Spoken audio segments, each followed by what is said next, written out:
السلام عليكم ورحمة الله وبركاته. بسم الله الرحمن الرحيم.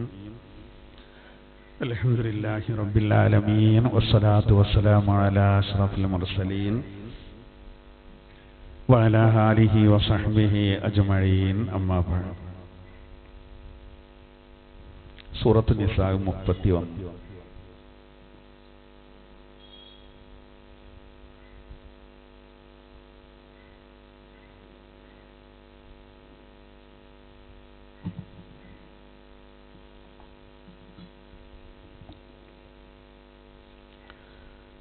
أعوذ بالله من الشيطان الرجيم.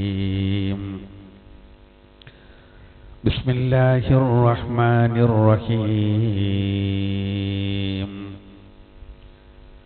إن تجتنبوا كبائر ما تنهون عنه نكفر عنكم سيئاتكم وندخلكم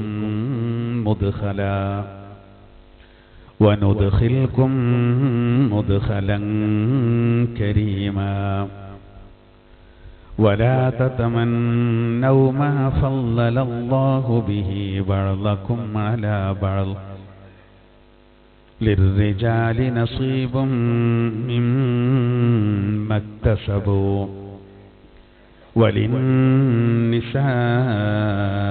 نصيب مما اكتسبن واسألوا الله من فضله إن الله كان بكل شيء عليما. ولكل جعلنا موالي مما ترك الوالدان والأقربون والذين عقدت أيمانكم فآتوهم نصيبهم إن الله كان على كل شيء شهيدا. صدق الله العلي العظيم. ആദരണീയരായ മുഅ്മിനീങ്ങളെ മുഅ്മിനാത്തുകളെ, അല്ലാഹു സുബ്ഹാനഹു വ തആല പരിശുദ്ധമായ ഖുർആനിന്റെ ഈ പുണ്യ മജ്ലിസിൽ നമ്മൾ ഈ ഒരുമിച്ച് കൂടിയതുപോലെ നാളെ സ്വർഗ്ഗത്തിലും അല്ലാഹു നമ്മൾ ഒരുമിച്ച് കൂട്ടട്ടെ. പ്രത്യേകം ദുആ കൊണ്ട് വസിയത്ത് ചെയ്തവരുണ്ട്. അല്ലാഹു എല്ലാവർക്കും ഖൈറും ബറക്കത്തും പ്രദാനം ചെയ്യട്ടെ. നമ്മുടെ ക്ലാസ്സിന് വരുന്ന ഒരു സഹോദരന്റെ ഭാര്യ ഹോസ്പിറ്റലിലാണെന്ന് പറഞ്ഞു. അല്ലാഹു സുബ്ഹാനഹു വ തആല അവരുടെ രോഗത്തിന് പരിപൂർണ ശിഫ നൽകട്ടെ. എല്ലാ ബുദ്ധിമുട്ടുകളും അല്ലാഹു തീർത്തു കൊടുക്കട്ടെ. മരിച്ചുപോയ മാതാപിതാക്കളുടെ പേരിൽ ദുആ ചെയ്യാൻ ഞാനോട് പോരുമ്പോൾ ഒരു ഉമ്മ പ്രത്യേകം പറഞ്ഞിരുന്നു. അല്ലാഹു തആല അവർ 100 രൂപ സംഭാവന നൽകിയിട്ടുണ്ട്. അല്ലാഹു തആല അവരിൽ നിന്ന് മരണപ്പെട്ട അവരുടെ ഖബറിലേക്ക് അതിൻ്റെ ഫലം അല്ലാഹു എത്തിച്ചു കൊടുക്കട്ടെ. മഗ്ഫിറത്തും റഹ്മത്തും നൽകട്ടെ. ആമീൻ. വിശുദ്ധ ഖുർആനിൽ നിന്ന് ഇന്ന് നമുക്ക് 31 മുതൽ സൂറത്ത് നിസായിലെ 31 മുതലാണ് എടുക്കാറുള്ളത്.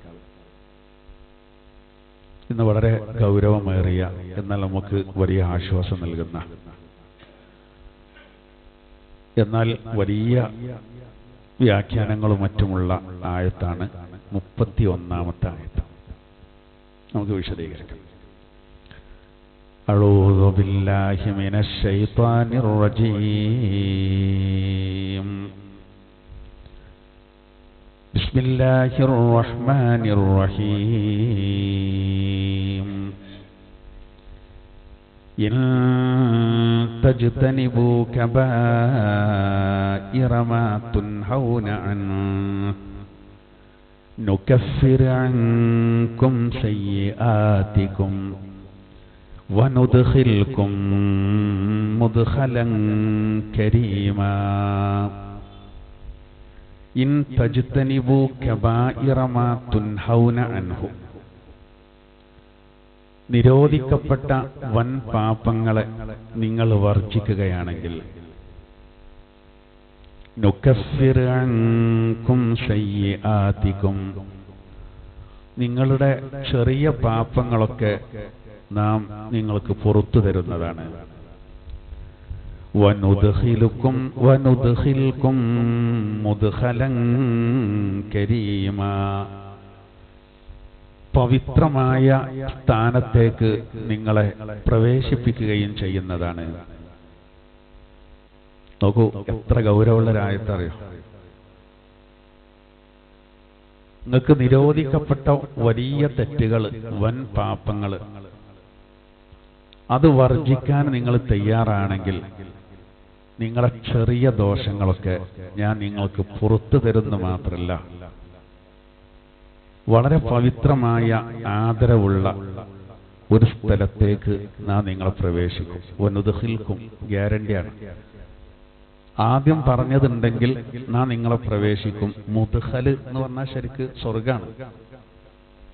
ആ പവിത്രമായ സ്ഥലം എന്ന് പറയുന്നത് അല്ലാഹു തആല സ്വർഗത്തെ സംബന്ധിച്ചാണ് ആ പറയുന്നത്.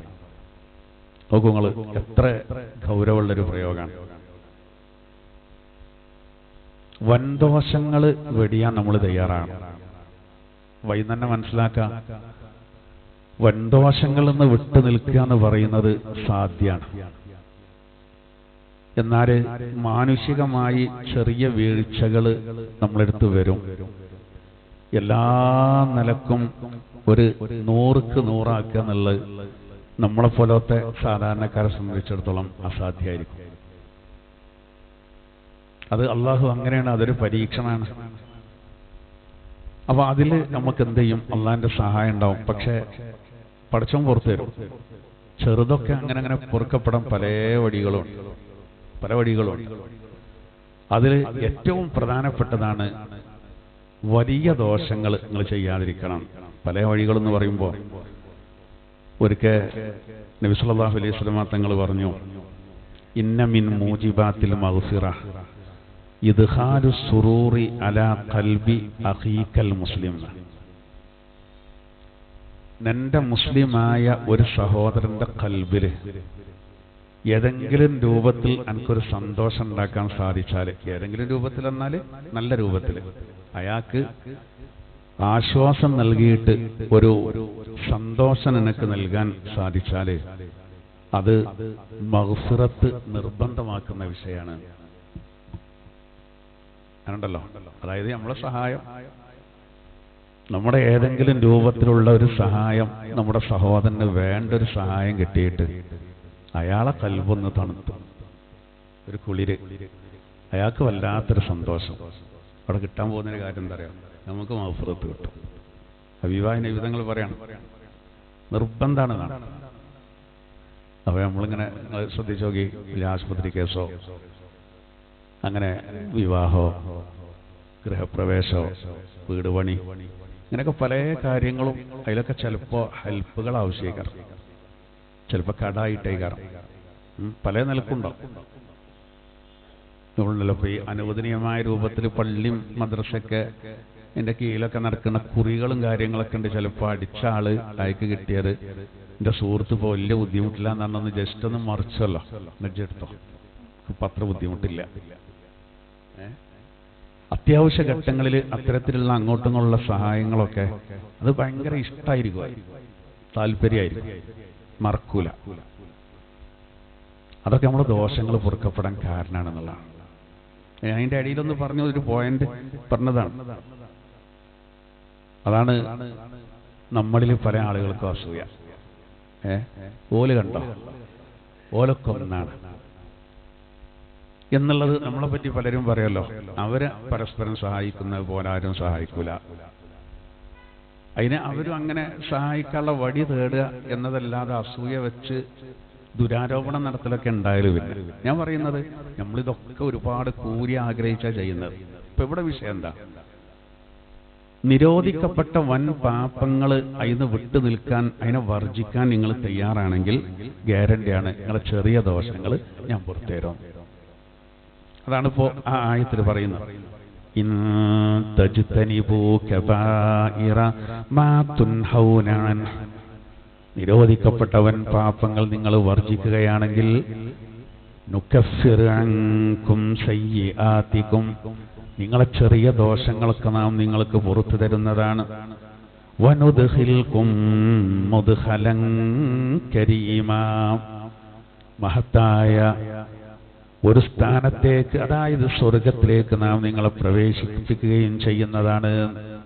അത് നമുക്ക് ആഗ്രഹം, മഗ്ഫിറത്ത് കിട്ടണം, സ്വർഗപ്രവേശനം ലഭിക്കണം. ഇതാണ് ഇപ്പൊ നമ്മളെല്ലാവരും ആഗ്രഹിക്കുന്നത്. അപ്പൊ നമ്മൾ എന്ത് ചെയ്യരുത്? വൻദോഷങ്ങൾ, ശിർക്ക് വരരുത്, കൊലപാതകം നടത്തരുത്, പലിശയുമായി ബന്ധപ്പെടരുത്, വ്യഭിചാരം ചെയ്യരുത്, അതുപോലെ തന്നെ അങ്ങനെ വലിയ വലിയ തെറ്റുകളുണ്ട്. മദ്യപിക്കരുത്, മയക്കുമരുന്ന് ഉപയോഗിക്കരുത്, യതീമിന്റെ മുതൽ അപഹരിക്കരുത്, മോഷണം നടത്താൻ പാടില്ല, വഞ്ചന നടത്താൻ പാടില്ല. അങ്ങനെ ഒരുപാട് കാര്യങ്ങളുണ്ട്. അത് നമ്മൾ ശ്രദ്ധിക്കണം. അത് വർജിക്കാൻ നമ്മൾ തയ്യാറാണെങ്കിൽ അപ്പോ പടച്ചവന്റെ സഹായം നമുക്കുണ്ടാവും. നമുക്ക് അല്ലാഹു തആല മഗ്ഫിറത്ത് തരുന്ന. ഇത് 2-3 നിലക്ക് പറയുന്നുണ്ട്. അതിൽ പ്രധാനമായും 2 കാര്യങ്ങളാണ് ഈ വിഷയത്തിൽ ശ്രദ്ധിക്കേണ്ടത്. ഒന്ന്, അതായത് വൻദോഷങ്ങളെ വെടിയാൻ തയ്യാറാകണം എന്ന് പറഞ്ഞല്ലോ. അതില് ഒന്നാമത്തെ ഘടകം എന്താ വെച്ചാൽ അവന് എന്ത് ചെയ്യണമെന്ന് വെച്ചാൽ അവന്റെ ശരീരേച്ഛയെ ശ്രദ്ധിക്കാൻ ഒരാൾക്ക് കഴിയണമെന്നാണ്. അത് കഴിഞ്ഞാൽ ഒരാൾ രക്ഷപ്പെടും. ശരീരേച്ഛയെ അതിന് ഒരാൾ കീഴ്പ്പെടാൻ പാടില്ല എന്നുള്ളതാണ്. അവിടെയാണ് പ്രശ്നം. വൻദോഷങ്ങൾ മനുഷ്യന്റെ അടുത്ത് നിന്ന് വരുന്നത് എങ്ങനെയെന്ന് വെച്ചാൽ ആ ശരീരം എന്താണോ അവനോട് ഇച്ഛിക്കുന്നത്, അതിന്റെ ആഗ്രഹം എങ്ങനെയാണ്, അതിനനുസരിച്ച് അങ്ങനെ നിന്നു കൊടുക്കുകയാണ്. അപ്പോൾ വിചാരത്തിലേക്ക് പോവും, കൊലപാതകത്തിലേക്ക് പോവും, ലഹരിയുടെ ഉപയോഗത്തിലേക്ക് പോവും, അങ്ങനെ പലതിലേക്കും പോവും. ഒന്നാമത്തെ അതാണ് പരിശുദ്ധ ഖുർആനിൽ തന്നെ അള്ളാഹു ഈ സംബന്ധമായിട്ട് മറ്റൊരായത്തിൽ പറയുന്നുണ്ട്. വലാ തത്തബിഇൽ ഹവാ ഫയുളില്ലക അൻ സബീലില്ലാഹ്. നിങ്ങൾ വൻദോഷങ്ങൾ വെടിയണം എന്നാൽ ചെറുതിയാൻ പുറത്തേരും നിങ്ങൾക്ക് സ്വർഗത്ത് കിടക്കാറുണ്ടല്ലോ. അതിൽ ആദ്യം ശ്രദ്ധിക്കേണ്ടത് വൻദോഷങ്ങൾ വെടിയണമെങ്കിൽ ശരീരേച്ഛക്കെതിരെ സമരം ചെയ്യണം. അതാണ് ഖുർആൻ പറയുന്നത്. വലാ തത്തബിഇൽ ഹവാ, നീ ഒരിക്കലും നിന്റെ ദേഹേച്ഛയെ അനുഗമിക്കരുത്, പിന്തുടരാൻ പാടില്ല, അതിനെ അനുധാവനം ചെയ്യരുത്. എന്താ കാരണം? ഫയുളില്ലക അൻ സബീലില്ലാഹ്, അത് അള്ളാഹുവിന്റെ മാർഗത്തിൽ നിന്ന് നിന്നെ പഴപ്പിച്ച് കളയും. അതുകൊണ്ട് അത് വളരെയധികം ശ്രദ്ധിക്കണം എന്നാണ്. അതുകൊണ്ടാണ് വിശുദ്ധ ഖുർആനിൽ അല്ലാഹു സുബ്ഹാനഹു വ തആല ഈ സംബന്ധമായിട്ട് വേറെയും ചില ആയത്തുകളിൽ പറയുന്നുണ്ട്. ഞാനതിൽ ഒരു ആയത്താണ്. ഇപ്പൊ പരിശുദ്ധ ഖുർആനിൽ അല്ലാഹു സുബ്ഹാനഹു വ തആല പിന്നെ ജിഹാദ് സംബന്ധമായിട്ട് പറയുന്നുണ്ട്. ജിഹാദ് സംബന്ധമായിട്ട്, ജിഹാദ് എന്ന് പറയുമ്പോൾ നമ്മൾ പെട്ടെന്ന് നമ്മളെ മനസ്സിലേക്ക് വരിക പിന്നെ ഏതാണ് ജിഹാദ് എന്ന് പറഞ്ഞെന്ന് തെറ്റിദ്ധരിപ്പിക്കും. അതല്ല, അത് നമ്മൾ ശരി അവർക്ക് പറഞ്ഞു കൊടുക്കുക എന്നുള്ളതാണ്. ഞാനിപ്പോ പറയുന്നത് ശരീരേച്ഛക്കെതിരെ നമ്മുടെ ആ സമരം ഉണ്ടല്ലോ, അതിനെപ്പറ്റി ഖുർആൻ വ്യാഖ്യാതാക്കൾ വിശദമായിട്ട് പറയുന്നുണ്ട്. അതിൽ ചില ആയത്തുകളൊക്കെ അവർ ഉദ്ധരിക്കുന്നുണ്ട്.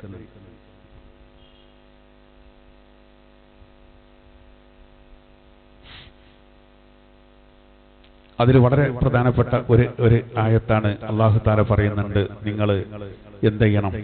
അള്ളാഹുവിന്റെ മാർഗത്തിൽ നിങ്ങൾ സമരം ചെയ്യണം എന്ന് പറയുന്ന ഒരുപാട് ആയത്തുകളുണ്ട്. ഈ ആയത്തിന്റെ വിശദീകരണത്തിൽ നമുക്ക് കാണാൻ സാധിക്കും എന്താണ് അവിടെ പറയുന്ന ആ ജിഹാദ് കൊണ്ടുള്ള ഉദ്ദേശം എന്താണ് എന്ന് അല്ലാഹു തആല കൃത്യമായിട്ട് പറയുന്നുണ്ട്. എന്താണ് ഈ ജിഹാദ്? അതായത് ജിഹാദ് ഇപ്പോ പിന്നെ അങ്കബൂത്ത് സൂറത്തിൽ പറയുന്നുണ്ടല്ലോ, വല്ലദീന ജാഹദൂ ഫീനാ ലനഹ്ദിയന്നഹും സുബുലനാ. നമ്മുടെ വിഷയത്തിൽ പിന്നെ ജിഹാദ് ചെയ്യുന്നവർ, അല്ലാഹു തആല പറയാണ്, നമ്മുടെ കാര്യത്തിൽ ധർമ്മസമരം ചെയ്യുന്നവർ, പരിശ്രമിക്കുന്ന ആളുകൾ, അങ്ങനെയുള്ള ആളുകൾക്ക് ഒരുപാട് വഴികൾ നാം തുറന്നു കൊടുക്കുന്നതാണ് എന്ന് അല്ലാഹു തആല പറയുന്നു. ഒരുപാട് വഴികൾ അല്ലാഹു തആല തുറന്നു തരുന്ന. ഇതിൽ ഏറ്റവും പ്രധാനപ്പെട്ട ആയത്ത് എവിടെ കിടക്കുന്ന അറിയങ്ങള്? നമ്മൾ ഈ വൻദോഷങ്ങളിൽ നിന്ന് വെടിഞ്ഞു നിൽക്കാൻ ആദ്യമായിട്ട് വേണ്ടത് ഒന്നാമത്തെ ഘടകം ശരീരത്തെ നിയന്ത്രിക്കുകയാണെന്ന് പറഞ്ഞല്ലോ. ഈ വിഷയം അല്ലാഹു തആല പറയുന്ന പ്രധാനപ്പെട്ട ആയത്ത് കിടക്കുന്നത് 241 പേജിൽ, ഹജ്ജ് സൂറത്തിലെ ഏറ്റവും അവസാനത്തെ ആയത്താണ്, 78ാമത്തെ. അതിലാണ് ഇതിന്റെ ബാക്കി കിടക്കുന്നത്.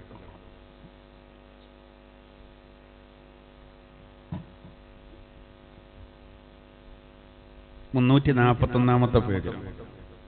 ബിസ്മില്ലാഹിർ റഹ്മാനിർ റഹീം. വജാഹിദൂ ഫില്ലാഹി ഹഖ്ഖ ജിഹാദി هو اجتباكم وما جعل عليكم في الدين من حرج ملة أبيكم إبراهيم وسماكم المسلمين من قبل وفي هذا ليكون الرسول شهيدا عليكم وتكونوا شهداء على الناس فأقيموا الصلاة وآتوا الزكاة واعتصموا بالله هو مولاكم فنعم المولى ونعم النصير. ഈ ആയത്തിൽ അല്ലാഹു പറയുന്നത് അറിയോ? വജാഹിദൂ ഫില്ലാഹി ഹഖ്ഖ ജിഹാദി. നിങ്ങൾ അള്ളാഹുവിന്റെ മാർഗത്തിൽ ജിഹാദ് ചെയ്യേണ്ട മുറപ്രകാരം ജിഹാദ് ചെയ്തോളൂ. അള്ളാഹുവിന്റെ മാർഗത്തിൽ ജിഹാദ് ചെയ്യേണ്ട മുറപ്രകാരം ജിഹാദ് ചെയ്തോളൂ. യുദ്ധം ചെയ്യേണ്ട മുറപ്രകാരം യുദ്ധം ചെയ്തോന്നുള്ള കേട്ടോ. ജിഹാദ് പറഞ്ഞാൽ അള്ളാഹിന്റെ മാർഗത്തിലുള്ള പരിശ്രമമാണ്. അത് പ്രധാനമായിട്ട് 3 രീതിയിലാണ്. ഒന്ന്, അള്ളാഹുവിന്റെ അഴുതാ ശത്രുക്കളോടുള്ള ജിഹാദ്. അത് ചിലപ്പോൾ ഖിതാലായിട്ട് വരും, യുദ്ധമൊക്കെ ആയിട്ട് വരും. രണ്ടാമത്തെ ശൈത്വാനിനോടുള്ള യുദ്ധമാണ്. ശൈത്വാൻ, പിശാചി നമ്മളെ പല നിലക്കും വഴി തെറ്റിക്കാൻ നോക്കുമ്പോൾ അവനോടുള്ള യുദ്ധമാണ്, പിശാചിനോടുള്ള യുദ്ധം. മൂന്നാമത്തത് ഹവ. അതാണ് ഇപ്പൊ നമ്മൾ പറയുന്ന വിഷയം. ശരീരേച്ഛയോട് ഏറ്റുമുട്ടാണ്. അതാണ് ഏത്? പിന്നെ മൂന്നാമത്തെ ശത്രുക്കളോടുള്ള ഇതുണ്ടാവും. അത് ഇപ്പൊ നമുക്ക് എല്ലാവർക്കും ബാധകാവൂല. അത് അവിടെ അങ്ങനെ പറയണില്ലേ? പറയുന്നുണ്ട് ഇപ്പോൾ സക്കാത്ത് കൊടുത്തോളൂ എന്ന് പറയുന്നുണ്ട്. സക്കാത്ത് കൊടുക്കാൻ ഇല്ലാത്തവൻ ഇപ്പം അതിനെ ഇടങ്ങാറേണ്ട ആവശ്യമില്ല, ഓനെ ബാധകല്ലല്ലോ. അഖീമു സ്വലാത്ത ആത്തു സക്ക എന്ന് പറയുമ്പോൾ സക്കാത്ത് കൊടുക്കാൻ ഇല്ലാത്ത ഒരാൾ ആത്തു സക്ക പറഞ്ഞല്ലോ എന്ന് അയാൾ വേജാറേണ്ട ആവശ്യമില്ല, ഉള്ളവർ കൊടുത്തോളും എന്ന് പറഞ്ഞ പോലെ വജാഹിദു എന്ന് പറയുന്നതിൽ ശത്രുക്കളോട് അടരാടുന്നതും പെട്ടു. അടരാടേണ്ട ചില കേന്ദ്രങ്ങൾ ഇപ്പോഴും ഉണ്ടല്ലോ, ലോകത്ത് പല ഭാഗത്തും അങ്ങനെ നടക്കുന്നുണ്ട്. നമ്മളെ സംബന്ധിച്ചിടത്തോളം ആ വിഷയത്തിൽ ഇപ്പം നമുക്ക് ഏറ്റുമുട്ടാൻ പോകേണ്ട ഒരു ആവശ്യമില്ല. നമുക്ക് വേറെ കുറേ കാര്യങ്ങളുണ്ട്. അടുത്തത് നമുക്ക് എല്ലാവർക്കും ബാധകമാണ്. പിശാചിനോട് ഉള്ള ഏറ്റുമുട്ടൽ, ശരീരേച്ഛയോടുള്ള ഏറ്റുമുട്ടൽ, ഇത് രണ്ടും ശ്രദ്ധിച്ചാൽ ഇപ്പം നമ്മൾ പറയുന്ന ആയത്തിൽ പറഞ്ഞ അത് ബാക്കിയുള്ള ആയത്ത് അതിലൊക്കെ വലിയ വിഷയങ്ങളാട്ടോ. അത് ഞാൻ വരുന്നില്ല. ഉപജത്തബാക്കും അള്ളങ്ങളെ തെരഞ്ഞെടുത്ത് പറഞ്ഞാൽ മുസ്ലിങ്ങളാക്കി, അത് വലിയ നിഴമത്താണെന്ന് പറയാണ്. ഒമാ ജഅല അലൈക്കും ഫിദ്ദീനി മിൻ ഹറജ് എന്ന് പറഞ്ഞാൽ നിങ്ങൾക്ക് മതത്തിൽ വിഷമകരമായ ഒന്നും പഠിച്ചം തന്നില്ല എന്നാണ്. അതിൻ്റെ അർത്ഥം എന്താ? ഇബാദത്തുകളൊക്കെ നമുക്ക് ചെയ്യാൻ കഴിയുന്നതാണ്. അതന്നെ ഇനി ചെയ്യാൻ കഴിയാത്ത അവസ്ഥ വരുമ്പോൾ അളവുണ്ട് എന്നാണ് ഹറജിന്റെ ഉദ്ദേശം. അതായത് ഇപ്പം നമുക്ക് നിൽക്കാൻ കഴിയണില്ലെങ്കിൽ ഇരുന്ന് നിസ്കരിച്ചാൽ മതി, ഇരിക്കാൻ കഴിയണില്ലെങ്കിൽ നമുക്ക് കിടന്ന് വരെ നിസ്കരിക്കാം. അവിടെ അളവ് തന്നു. യാത്രയിൽ നമുക്ക് ബുദ്ധിമുട്ടെങ്കിൽ ജമ്മളും കസുറാക്കാം, യാത്രയിൽ ബുദ്ധിമുട്ടെങ്കിൽ നോമ്പ് ഒഴിവാക്കാം. ഇനി നോമ്പുകാർക്ക് രോഗം മരുന്ന് കുടിക്കൽ നിർബന്ധമുണ്ടെങ്കിൽ ആ നോമ്പ് പിന്നെ ഖളാ വീട്ടിയാൽ മതി. സ്ത്രീകൾക്ക് ആർത്തവ സംബന്ധമായ സമയത്ത് ശാരീരിക വിഷമങ്ങൾ ഉണ്ടാവും, അതുകൊണ്ട് ഓൽക്ക് നിസ്കാരം നിർബന്ധമില്ല. അതായത് ഒരു നിസ്കരിക്കരുത്, അത് ഖളാ വീട്ടേണ്ടതുമില്ല. ഇങ്ങനെ കുറേ ഇളവുകൾ. നമ്മൾ ഒളൂ ചെയ്യണം, അതിന് വെള്ളം വേണം. വെള്ളമില്ലാത്തൊരു സാഹചര്യം വന്നാൽ മണ്ണുകൊണ്ട് തയമ്മം ചെയ്തിട്ട് നിസ്കരിച്ചാൽ മതി. ഒരാളെ റൂമിൽ പൂട്ടിയിട്ടു, വെള്ളവുമില്ല മണ്ണുമില്ല, അവനൊന്നും കിട്ടണില്ല. ലോഹർക്ക് ബാങ്ക് കൊടുത്തു, ആരെയൊക്കെ തുറന്നു തരുമോ പോകുമെന്ന് ഇങ്ങനെ പ്രതീക്ഷിച്ചിരുന്നു. അതാ ലോഹറ് ഖളാകാൻ പോവാണ്. ഇനി കാത്തിക്കണ്ട, ഒളൂല്ല, നിസ്കരിച്ചണം. ഒളൂ കൊടുക്കണ്ട, തയമ്മുമില്ല, ചോരും അടിച്ചാനത് നിൽക്കണ്ട, അതും വേണ്ട, നിസ്കരിച്ച ആ നിസ്കാരം പിന്നെ ഖളാ കിട്ടണം. ആ സമയത്തിന്റെ വിലയെ മാനിച്ചാണ് അപ്പം എന്ത് ചെയ്യുന്നത്? നിസ്കരിക്കുന്നത്. അപ്പം നിസ്കരിക്കണം, എന്നിട്ട് നിസ്കാരം പിന്നീട് എന്ത് ചെയ്യണം? ഖളാ കിട്ടണം. ഒന്നും തയമ്മില്ലല്ലോ, ഒന്നിന് പകരമാണ് തയമ്മ, അതും ഇവിടെ ചെയ്യാൻ കഴിഞ്ഞിട്ടില്ല, ഒന്നും കിട്ടാത്ത സമയം. അപ്പൊ ഇങ്ങനെ കുറേ ഇളവുകൾ നമുക്ക് എന്ത് ചെയ്തിട്ടുണ്ട്? തന്നിട്ടുണ്ട്. അതായത് ബുദ്ധിമുട്ടിപ്പിക്കുന്ന ഒരു സിസ്റ്റം അല്ല എന്നാ പറയുന്നത്. പിന്നെ പറയുന്ന മില്ലത്ത് അബീക്കും ഇബ്രാഹിം, നിങ്ങളെ വാപ്പ ഇബ്രാഹിം നബിന്റെ മില്ലത്തും ഇതന്നെ, മില്ലത്ത് ശരീഅത്ത് എന്നൊക്കെ ഒന്ന് തന്നെ. സമ്മാക്കുൽ മുസ്ലിമീന മിൻ ഖബ്ലു വഫീ ഹാദ, മുമ്പുള്ള തൗറാത്ത് ഇൻജീൽ സബൂർ അങ്ങനത്തെ വേദത്തിലും നിങ്ങളെ പേര് മുസ്ലിങ്ങളെന്നാണ്. വഫീ ഹാദ ഖുർആനിലും നിങ്ങൾക്ക് പറഞ്ഞത് അതന്നെയാണ്. അപ്പൊ ഇസ്ലാം മതത്തിന്റെ സ്ഥാപകൻ മുഹമ്മദ് നബിയാണെന്ന് പറയരുത്, അള്ളാഹു ആണ്, അതിന്റെ പ്രചാരകരാണ് പ്രവാചകന്മാർ. അപ്പൊ ആയത്തിൽ അങ്ങനെ കുറെ കാര്യങ്ങൾ പറയുന്നുണ്ട്. ഇവിടെ നമ്മളെ വിഷയം എന്താ വെച്ചാൽ, നിങ്ങൾ അള്ളാന്റെ മാർഗത്തിൽ ജിഹാദ് ചെയ്യേണ്ട മുറപ്രകാരം ജിഹാദ് ചെയ്യണമെന്നാൽ ഇപ്പൊ നിസാ സൂറത്തിൽ പറഞ്ഞ നിങ്ങൾ വൻദോഷങ്ങളിൽ നിന്ന് വിട്ടു നിന്നാൽ ചെറുദോഷങ്ങൾ അത് വർജിച്ചാൽ, ചെറുദോഷം ഞാൻ പുറത്തുതരാറുണ്ടല്ലോ, അതിനെ നമ്മൾ നല്ല ജിഹാദ് ശരീരത്തോട് ചെയ്യണം. അതുകൊണ്ടാണ് നബി സല്ലല്ലാഹു അലൈഹി വസല്ലമ തങ്ങൾ തബൂക്കിൽ പോരുമ്പോഴേ, തബൂക്ക് യുദ്ധം കഴിഞ്ഞ് പോരുമ്പോൾ നല്ല റിസ്ക് ഉണ്ടായിരുന്നല്ലോ, എടങ്ങാറായി പോയതാ 100-700 കിലോമീറ്റർ. പക്ഷെ പോരുമ്പോൾ നബി തങ്ങൾ ഇങ്ങനെ ഒരു പ്രയോഗം നടത്തി. എന്ത്? റജഅനാ മിനൽ ജിഹാദിൽ അസ്ഗർ ഇലൽ ജിഹാദിൽ അക്ബർ. വലിയ ചെറിയ ജിഹാദിൽ നിന്നാണ് ഇപ്പൊ നമ്മൾ മടങ്ങുന്നത്, ഇനി നമ്മൾ വലിയ ജിഹാദിലേക്കാണ് പോകുന്നത്. മനസ്സിലായോ? ചെറിയ ജിഹാദ് എന്ന് പറഞ്ഞാൽ അവിടെ ശത്രുക്കളോട് ഏറ്റുമുട്ടിയതാണ്. വലിയ ജിഹാദിലേക്കാണ് ഇനി പോകുന്നതെന്ന് പറഞ്ഞാലോ ശൈത്വാനോടും ശരീരത്തിനോടും ആണ്. അതാണ് വലിയ ജിഹാദ്. അത് മനസ്സിലായില്ല? നോക്കി നിങ്ങൾ എൻ്റെ അവസ്ഥ, നമ്മൾ ഈ ആയത്തിനോട് തട്ടിച്ചു നോക്കി.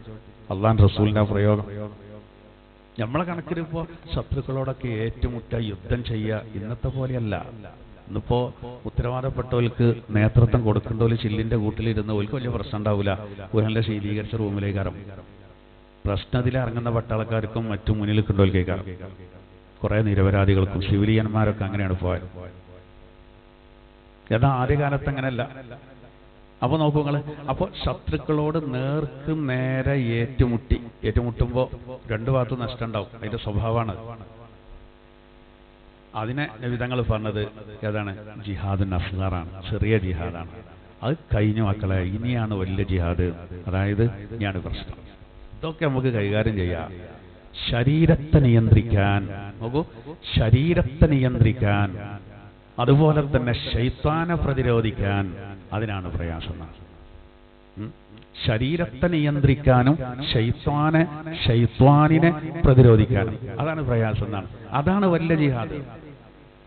അതുകൊണ്ടാണ് റസൂലുള്ളാഹി സ്വല്ലല്ലാഹു അലൈഹി വസല്ലം ഒരിക്കൽ പറഞ്ഞു, ജാഹിദു അഹ്വാഅക്കും കമാ തുജാഹിദൂന അഅദാഅക്കും. നിങ്ങൾ ശത്രുക്കളോട് ഏത് രൂപത്തിൽ ഏറ്റുമുട്ടുന്നുവോ അതുപോലെ ദേഹത്തോട് നിങ്ങൾ ഏറ്റുമുട്ടിക്കോളൂ. സ്വന്തത്തോട് നിങ്ങൾ ഏറ്റുമുട്ടണം എന്നാ. അത് ആ കാലഘട്ടത്തിൽ അങ്ങനെ ഉണ്ടായിരുന്നു. നബി സല്ലല്ലാഹു അലൈഹി വസല്ലം തങ്ങൾ നേരിട്ട് നേതൃത്വം കൊടുത്തത് ഗസ്വ. നബി സല്ലല്ലാഹു അലൈഹി വസല്ലം തങ്ങൾ ആളെ വിട്ട് ചെയ്യിച്ച് ശരിയ. ഇങ്ങനെ 2 തരത്തിലുണ്ടായിരുന്നു. 2 തരത്തിലും എന്ത് ചെയ്തിട്ട് യുദ്ധം നടത്തും. അതിന് നബി സല്ലല്ലാഹു അലൈഹി വസല്ലം തങ്ങൾ പറഞ്ഞപ്പോൾ ഇതിൽ വലിയ ജാഗ്രത കാട്ടിയൊരു പോകാൻ. അവസാനങ്ങൾ അങ്ങനെ എല്ലാവരും കൂടി പോകരുത്. മനസ്സിലായോ? യുദ്ധത്തിന് പോണ്ടീന്റെ മഹത്തറിഞ്ഞപ്പോലെ ഒന്നായിട്ട് പോയിട്ടേ നിങ്ങളെല്ലാവരും കൂടി പോയല്ലേ. റസൂലുള്ളാഹി തങ്ങൾ ഒരു ടീമിനെ യുദ്ധത്തിന് പറഞ്ഞേക്കുക. അപ്പൊ ഒരു തിരക്ക്, ഞാനും എന്തിനാ ഈ തിരക്കുണ്ട്? കല്യാണത്തിനല്ല, ടൂറല്ല, യുദ്ധത്തിനാ. ഒരു കൂട്ടരോട് അവിടെ നിൽക്കാൻ പറഞ്ഞു. ഇൽമ വേണ്ടെന്ന് ചോദിച്ചു. ദീന് നിലക്കണ്ട അവിടെ. ദീന് നിലനിൽക്കണമെങ്കിൽ ഒരു കൂട്ടരെന്ത് ചെയ്യണം? പോകരുത് എന്ന് പറഞ്ഞു. അങ്ങനെ പോകുന്ന കാലത്താണ് വിധങ്ങൾ പറഞ്ഞത്, നിങ്ങൾക്ക് ഇത്ര താല്പര്യം ഇതിനുണ്ടല്ലോ, അതിനെങ്ങനെ ശത്രുക്കളോട് നിങ്ങൾ അടരാടാൻ പോകുന്നോ അതേപോലെ നിങ്ങളെ ദേഹത്തോട് നിങ്ങൾ എന്ത് ചെയ്യണം? ഏറ്റുമുട്ടണം. അപ്പോ നിസ്കാരത്തിൽ ശ്രദ്ധ കിട്ടാത്ത നമുക്ക് കിട്ടും. അതൊരു ഭയങ്കര ഏറ്റുമുട്ടലാണ്. ശൈത്താൻ നമ്മളെങ്ങനെ ഉദ്കുർ കഥ അതോർക്ക് ഇതോർക്ക് മറ്റേതോർക്ക് ഇനി അതും ഓർക്ക് രണ്ടാമത് ഇങ്ങനെ ഓർമ്മിപ്പിക്കുമ്പോ അതിനെ തട്ടി മാറ്റിയിട്ട് അതൊരു ജിഹാദാണ്. നല്ല കുറച്ചൊരു പാടുപെട്ടാൽ മതി. എന്താണോ നമ്മൾ ഓതുന്നത് ചൊല്ലുന്നത് അയക്കന്നെ ഇങ്ങനെ ശ്രദ്ധിക്കുക. ആ ശൈത്താനെ ഏറ്റുമുട്ടാം. രണ്ടോടെ വിട്ടു. ശൈത്താനോടും ദേഹത്തോടുള്ള ഏറ്റുമുട്ടൽ വരുന്നുണ്ട്. നമ്മളിപ്പോ സുബഹിന്റെ സമയത്ത് ഇപ്പോ പിന്നെ ഇനിയിപ്പോ നല്ല ടൈമാണ്, ചിലപ്പോൾ മഴക്കെല്ലാം പെയ്യും, തണുത്ത അന്തരീക്ഷവും, അസ്സലാത്തു ഖൈറും മിനൻ നൗം നമ്മൾ അലാറൊക്കെ വെച്ചിട്ടുണ്ട്. അപ്പൊ ചിലപ്പോൾ ഒരു 5 മിനിറ്റ് കൂടിയൊക്കെ കിടക്കാൻ ശൈത്താൻ വല്ലാതെ പ്രേരിപ്പിക്കും. അതിൽ നമ്മൾ ഉറങ്ങിപ്പോവും. അപ്പോഴേ നമ്മൾ സ്വപ്നമൊക്കെ കണ്ട് ചിലപ്പോൾ നമ്മൾ പല സ്ഥലത്തും പുതിയ ജോലി പ്രവേശിക്കുന്നതും പിന്നെ ദുബായിൽ പോകുന്നതും കുവൈത്ത് പോകുന്നതും അങ്ങനെയൊക്കെ പലതും അവിടേക്കാരും പിന്നെ ആക്രമണമൊക്കെ നടക്കേണ്ടവരെ കാണും. അപ്പോഴേക്കും നമ്മൾ സുബഹി പോവും. അപ്പോൾ അവിടെ നമുക്ക് ആ എഴുന്നേൽക്കാൻ തോന്നാതിരുന്ന പ്രശ്നമായിരുന്നു. നമ്മൾ ഉണർന്നീനും ഒക്കെ റെഡിയാനും. പക്ഷെ അപ്പോൾ കിടക്കാൻ നല്ല സുഖമാണെന്ന് എഴുതിയിട്ട് ഇബ്ലീസ് ഇങ്ങനെ പ്രേരിപ്പിക്കും. ശരീരത്തിനാണെങ്കിൽ ഭയങ്കര ആശ്വാസിക്കാം. അപ്പോൾ നമ്മൾ അതിനെ തട്ടിത്തെറിപ്പിക്കണം. ജയിച്ചു, നമ്മൾ കഴിച്ചില്ലേ. അതാണ് വലിയ ജിഹാദ്. അതുകൊണ്ടാണ് പറയുന്നത് നബിതങ്ങൾ എന്ത് പറഞ്ഞത്. അതുകൊണ്ടാണല്ലോ ഒരു യുദ്ധക്കളത്തിൽ യുദ്ധം ഒന്ന് ശാന്തമായപ്പോൾ നബിതങ്ങൾ പറഞ്ഞു നീ നിസ്കരിക്കല്ലേ ചോദിച്ചു സാഹബത്തിനോട്. അന്ന് യുദ്ധത്തിന് ഇടവേളൊക്കെ ഉണ്ടാവേ, ഒരു ഇടവേളൊക്കെ ഉണ്ടാവും. ഞാൻ അടുത്ത സമയം തുടങ്ങാന്നുള്ള അതിൻ്റെ അടി നിസ്കരിക്കുകയാണ്. അവൻ യുദ്ധങ്ങൾ പറയുകയാണേ ഇതുവരെ ചെറിയ യുദ്ധമായിരുന്നു, ഇനിയാണ് വലിയ യുദ്ധം. അതാണ് അലി ഇബ്നു അബീ ത്വാലിബ് റളിയല്ലാഹു അൻഹു ഒരു നിസ്കാരത്തിൻ്റെ ടൈമിനായി കഴിഞ്ഞാൽ അദ്ദേഹത്തിൻ്റെ മുഖത്തിൻ്റെ ഭാവക്കണ മാറും. ഇഖാമത്തിന് കൊടുത്താൽ ബേജാറായി. റബ്ബേ ഇത് അള്ളാനായിട്ടുള്ളൊരു അഭിമുഖമുള്ള ഇതിൽ എവിടെയെങ്കിലും ഒരു പാൾട്ട് പറ്റുമെന്നാണ്. ഇപ്പം നമ്മളുണ്ടല്ലോ പ്രിൻസിപ്പളായിട്ടൊന്ന് പോകണം, എടുത്തൊന്ന് പോകണം എന്ന് പറഞ്ഞാൽ ചില കുട്ടികൾക്ക് ഭയങ്കര പേടിയേക്കാരം. പോലീസ് സ്റ്റേഷനിലൊന്ന് പോകണം എന്ന് പറഞ്ഞപ്പോൾ പിന്നെ വലിയ പേടിയേക്കാരം. ഇപ്പം ഇന്ന് ക്ലാസ് തുടങ്ങുന്നതിന് മുമ്പ് ഒരാളിങ്ങനെ ഒരു സാക്ഷി പറയേണ്ടി ഒരു കോടതി കയറിയപ്പോൾ ഒന്നിങ്ങനെ ബേജാറായി എന്ന് പറഞ്ഞു. എന്താവുമോന്ന് കരുതിയിട്ട്, എന്തൊക്കെ ചോദിക്കുമോ എന്നൊക്കെ കരുതിയിട്ട്. അങ്ങനെ നമുക്ക് എല്ലാവർക്കും എന്ത് ചെയ്യും, അങ്ങനത്തെ അവസ്ഥകളുണ്ടാവും. എന്നാൽ നിസ്കാരത്തിൽ ഇപ്പം നേരെ റബ്ബിനോടുള്ളൊരു അഭിമുഖമുള്ള മെഹറാജാണ്. നമുക്കതിനെ പറ്റി ഒരു കാഴ്ചപ്പാടില്ലായിട്ടുള്ള ബേജാറില്ലാത്ത അല്ലേ. ഒരു ബോംബ് കുട്ടീൻ്റെ അടുത്ത് കളിച്ചാൽ കൊടുത്തായിരിക്കാം. കുട്ടിക്ക് അതിൻ്റെ തീവ്രത അറിയാത്തതുകൊണ്ട് എല്ലാവും പിടിച്ചിങ്ങനെ നിൽക്കുന്നുണ്ട് അല്ലേ. അതറിയണം. അതിനെപ്പറ്റി അറിഞ്ഞാൽ ബേജാറായിക്കാറില്ല. ഏതുപോലെ വെച്ചാൽ ഡ്രൈവിങ് നല്ലോണം അറിയുന്നവർ ഡ്രൈവിംഗ് സീറ്റിലല്ലാതെ ഒലിക്കിരിക്കാൻ കഴിയില്ല. ബേജാറായിക്കാറ്. ഇന്നെ പോലത്തെ പ്രശ്നമില്ല, കഥ അറിയാത്തതുകൊണ്ട് സുഖമായിട്ടിരിക്കും. അറിയണ്ടില്ല പോലും അറിഞ്ഞാൽ ഞാൻ ഓടിച്ചോ ബാക്കിയിരുന്നോ പറയും. അല്ല ഞാൻ അവിടെ ചവിട്ടി ഓരോ ബ്രേക്കും പനി ചവിട്ടും തന്നെ എൻ്റെ സ്വഭാവം അല്ലേ. എന്നമാർക്ക് ഇത് പിന്നെ അറിയേണ്ടവർക്കാണ് പ്രശ്നം. അപ്പൊ അലി റളിയല്ലാഹു അൻഹു അതിന്റെ ഉള്ളുകള്ളി അറിയാം. അപ്പൊ അദ്ദേഹം അത് ചിന്തിച്ചിട്ട് റബ്ബേ എവിടെ എന്തെങ്കിലും പഴക്കുവാൻ. അതുകൊണ്ടാണ് വിധങ്ങൾ പറഞ്ഞത് ഏറ്റവും വലിയ യുദ്ധം അതാണ്, വലിയ ജിഹാദ് അതാണ്. അതൊന്നും ശരിയായി കിട്ടണം. ശത്രുക്കളോട് ഏറ്റുമുട്ടുന്ന അത്ര ഗൗരവമുള്ളതല്ല. അപ്പോൾ നമ്മളിങ്ങനെ അർത്ഥം വെച്ച് പോകുമ്പോൾ നിങ്ങൾ വൻദോഷങ്ങളെ വെടിഞ്ഞാൽ ചെറുദോഷങ്ങളൊക്കെ പുറത്തരും കഴിച്ചില്ലായല്ലോ എന്ന് കരുതും. പക്ഷേ ഈ വലിയ തെറ്റിലേക്ക് മനുഷ്യന്മാരിങ്ങനെ വഴുതി വീടും. അതൊക്കെ ഇപ്പോഴത്തെ കാലത്ത് വരുമെന്ന് പറയണം. ഇപ്പോൾ പരീക്ഷയൊക്കെ ബന്ധപ്പെടൽ വലിയ തെറ്റല്ലേ. പരിശുദ്ധ ഖുർആനിലെ അവസാനമായിട്ട് തീരുമാനാക്കിയ വിഷയമാണ് പരീക്ഷ. സൂറത്തുൽ ബഖറയുടെ അവസാന ഭാഗം. എന്നിട്ട് അത് 281 ആയത്തിൻ്റെ മുമ്പ് തന്നെ കൊടുത്തു. അതായത് പലിശയെ പറ്റിയുള്ള ആയത്ത് ഇറങ്ങി അധികം വൈകാതെ നബി തങ്ങളുടെ വഫാത്ത് നടക്കുകയാണ്. വഫാത്തിൻ്റെ മണിക്കൂറുകൾക്ക് മുമ്പ് എന്ന് പറയാം, അല്ലെങ്കിൽ ദിവസങ്ങൾക്ക് മുമ്പ് ലാസ്റ്റ് ആയത്ത് ഇറങ്ങിയപ്പോൾ ആ ആയത്ത് പലിശയെ പറ്റി പറയുന്ന ആയത്തിൻ്റെ തൊട്ട് താഴെ കൊടുക്കാൻ പറഞ്ഞു. വത്തഖൂ യൗമൻ തുർജഊന ഇലൈഹി ഫീഹി ഇലല്ലാഹ് എന്ന ആയത്തുണ്ടല്ലോ. അള്ളാഹുവിലേക്ക് മടക്കപ്പെടുന്ന ഒരു ദിനമുണ്ട്, ശ്രദ്ധിച്ചോളിട്ടോ. ഓരോള്ളൊരായത്താണ്. ആ ആയത്തെ അവിടെ തന്നെ കൊടുക്കാൻ പറഞ്ഞു, പലിശയെ പറ്റി പറഞ്ഞ ആയത്തിന്റെ തൊട്ട് താഴെ.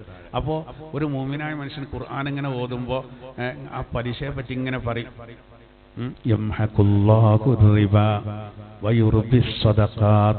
അങ്ങനെ തുടങ്ങി പലിശ നിഷിദ്ധമാക്കിയതും അതുകൊണ്ടുള്ള ദുരന്തമൊക്കെ ഇങ്ങനെ പറഞ്ഞിട്ട് പിന്നെ നമ്മൾ ഓതേണ്ട ആയത്തേതാ, വത്തഖൂ യൗമൻ തുർജഊന ഫീഹി ഇലല്ലാഹ്. അപ്പോൾ ആ പലിശയോട് ബന്ധപ്പെടൂല. അതിനാണ് നബി തങ്ങളോട് ജിബ്രീൽ എന്ന മലക്ക് ലാസ്റ്റ് ആയത്ത് അവിടെ കൊടുക്കാൻ പറഞ്ഞു. അല്ലെങ്കിൽ ഖുർആന്റെ ആ ക്രോഡീകരണത്തിന്റെ ക്രമമാണെങ്കിൽ സൂറത്തുൻ നാസ് അവസാനം ഇറങ്ങണം. അങ്ങനല്ല. അതൊക്കെ നമ്മളിതിങ്ങനെ വെറുതെ പൊറുക്കേശാന്ന് കരുതരുത്. അപ്പോൾ സ്വാഭാവികമായിട്ടും മനുഷ്യരെന്ത് ചെയ്യും, ഇത്തരം തെറ്റുകളിലേക്ക് വഴുതി പോകും. അത് പോകാതിരിക്കാൻ നല്ല ശ്രദ്ധ, നല്ല ജാഗ്രത വേണം. അപ്പോൾ ഒന്നാമത്തതാണ് ഓൻ്റെ ശരീരത്തെ ഓന് ശരിക്കെന്ത് ചെയ്യുക, പിന്നെ നിയന്ത്രിക്കുക എന്നുള്ളതാണ്. രണ്ടാമത്തെ പറയുന്നത് ഈ വൻദോഷങ്ങളിലേക്ക് ഒരാൾ എത്താൻ കാരണം പറയുന്നത് ഹുബ്ബുദ്ദുനിയാ, ഐഹിക ലോകത്തോടുള്ള അമിതമായ ആ ഇഷ്ടം, അതാണ് ഒരാളെ എന്ത് ചെയ്യുന്നത്, പിന്നെ വൻദോഷത്തിലേക്ക് എത്തിക്കുന്നത് എന്നാണ്. നമ്മളിങ്ങനെ ആലോചിച്ച് നോക്കുക, അങ്ങനെ തന്നെയല്ലേ. കാരണം ദുന്യാവിനോടുള്ള ഭയങ്കര സ്നേഹം ഉണ്ടായി കഴിഞ്ഞാൽ ആ ദുന്യാവ് നിലനിർത്താൻ എന്തിനും തയ്യാറാവും. അങ്ങനെയല്ല, ഇപ്പൊ ഒരു കാലത്തെ ചെറിയൊരു സ്വർണത്തിന്റെ ഒരു സാധനത്തിന് വേണ്ടിയിട്ടല്ലേ ഒരു വൃദ്ധയെ, മനുഷ്യന്മാരെ മൊത്തത്തിലെ അവസ്ഥ പറയാനുള്ള, വൃദ്ധയെ കൊന്ന് കത്തിച്ച് നശിപ്പിച്ചു. തെളിവെടുപ്പിനെ കൊണ്ടുവരുമ്പോൾ ഒരു കൂസലും ഇല്ലല്ലോ. നമ്മളെ രാജ്യത്തിന്റെ അവസ്ഥ ആലോചിച്ചു.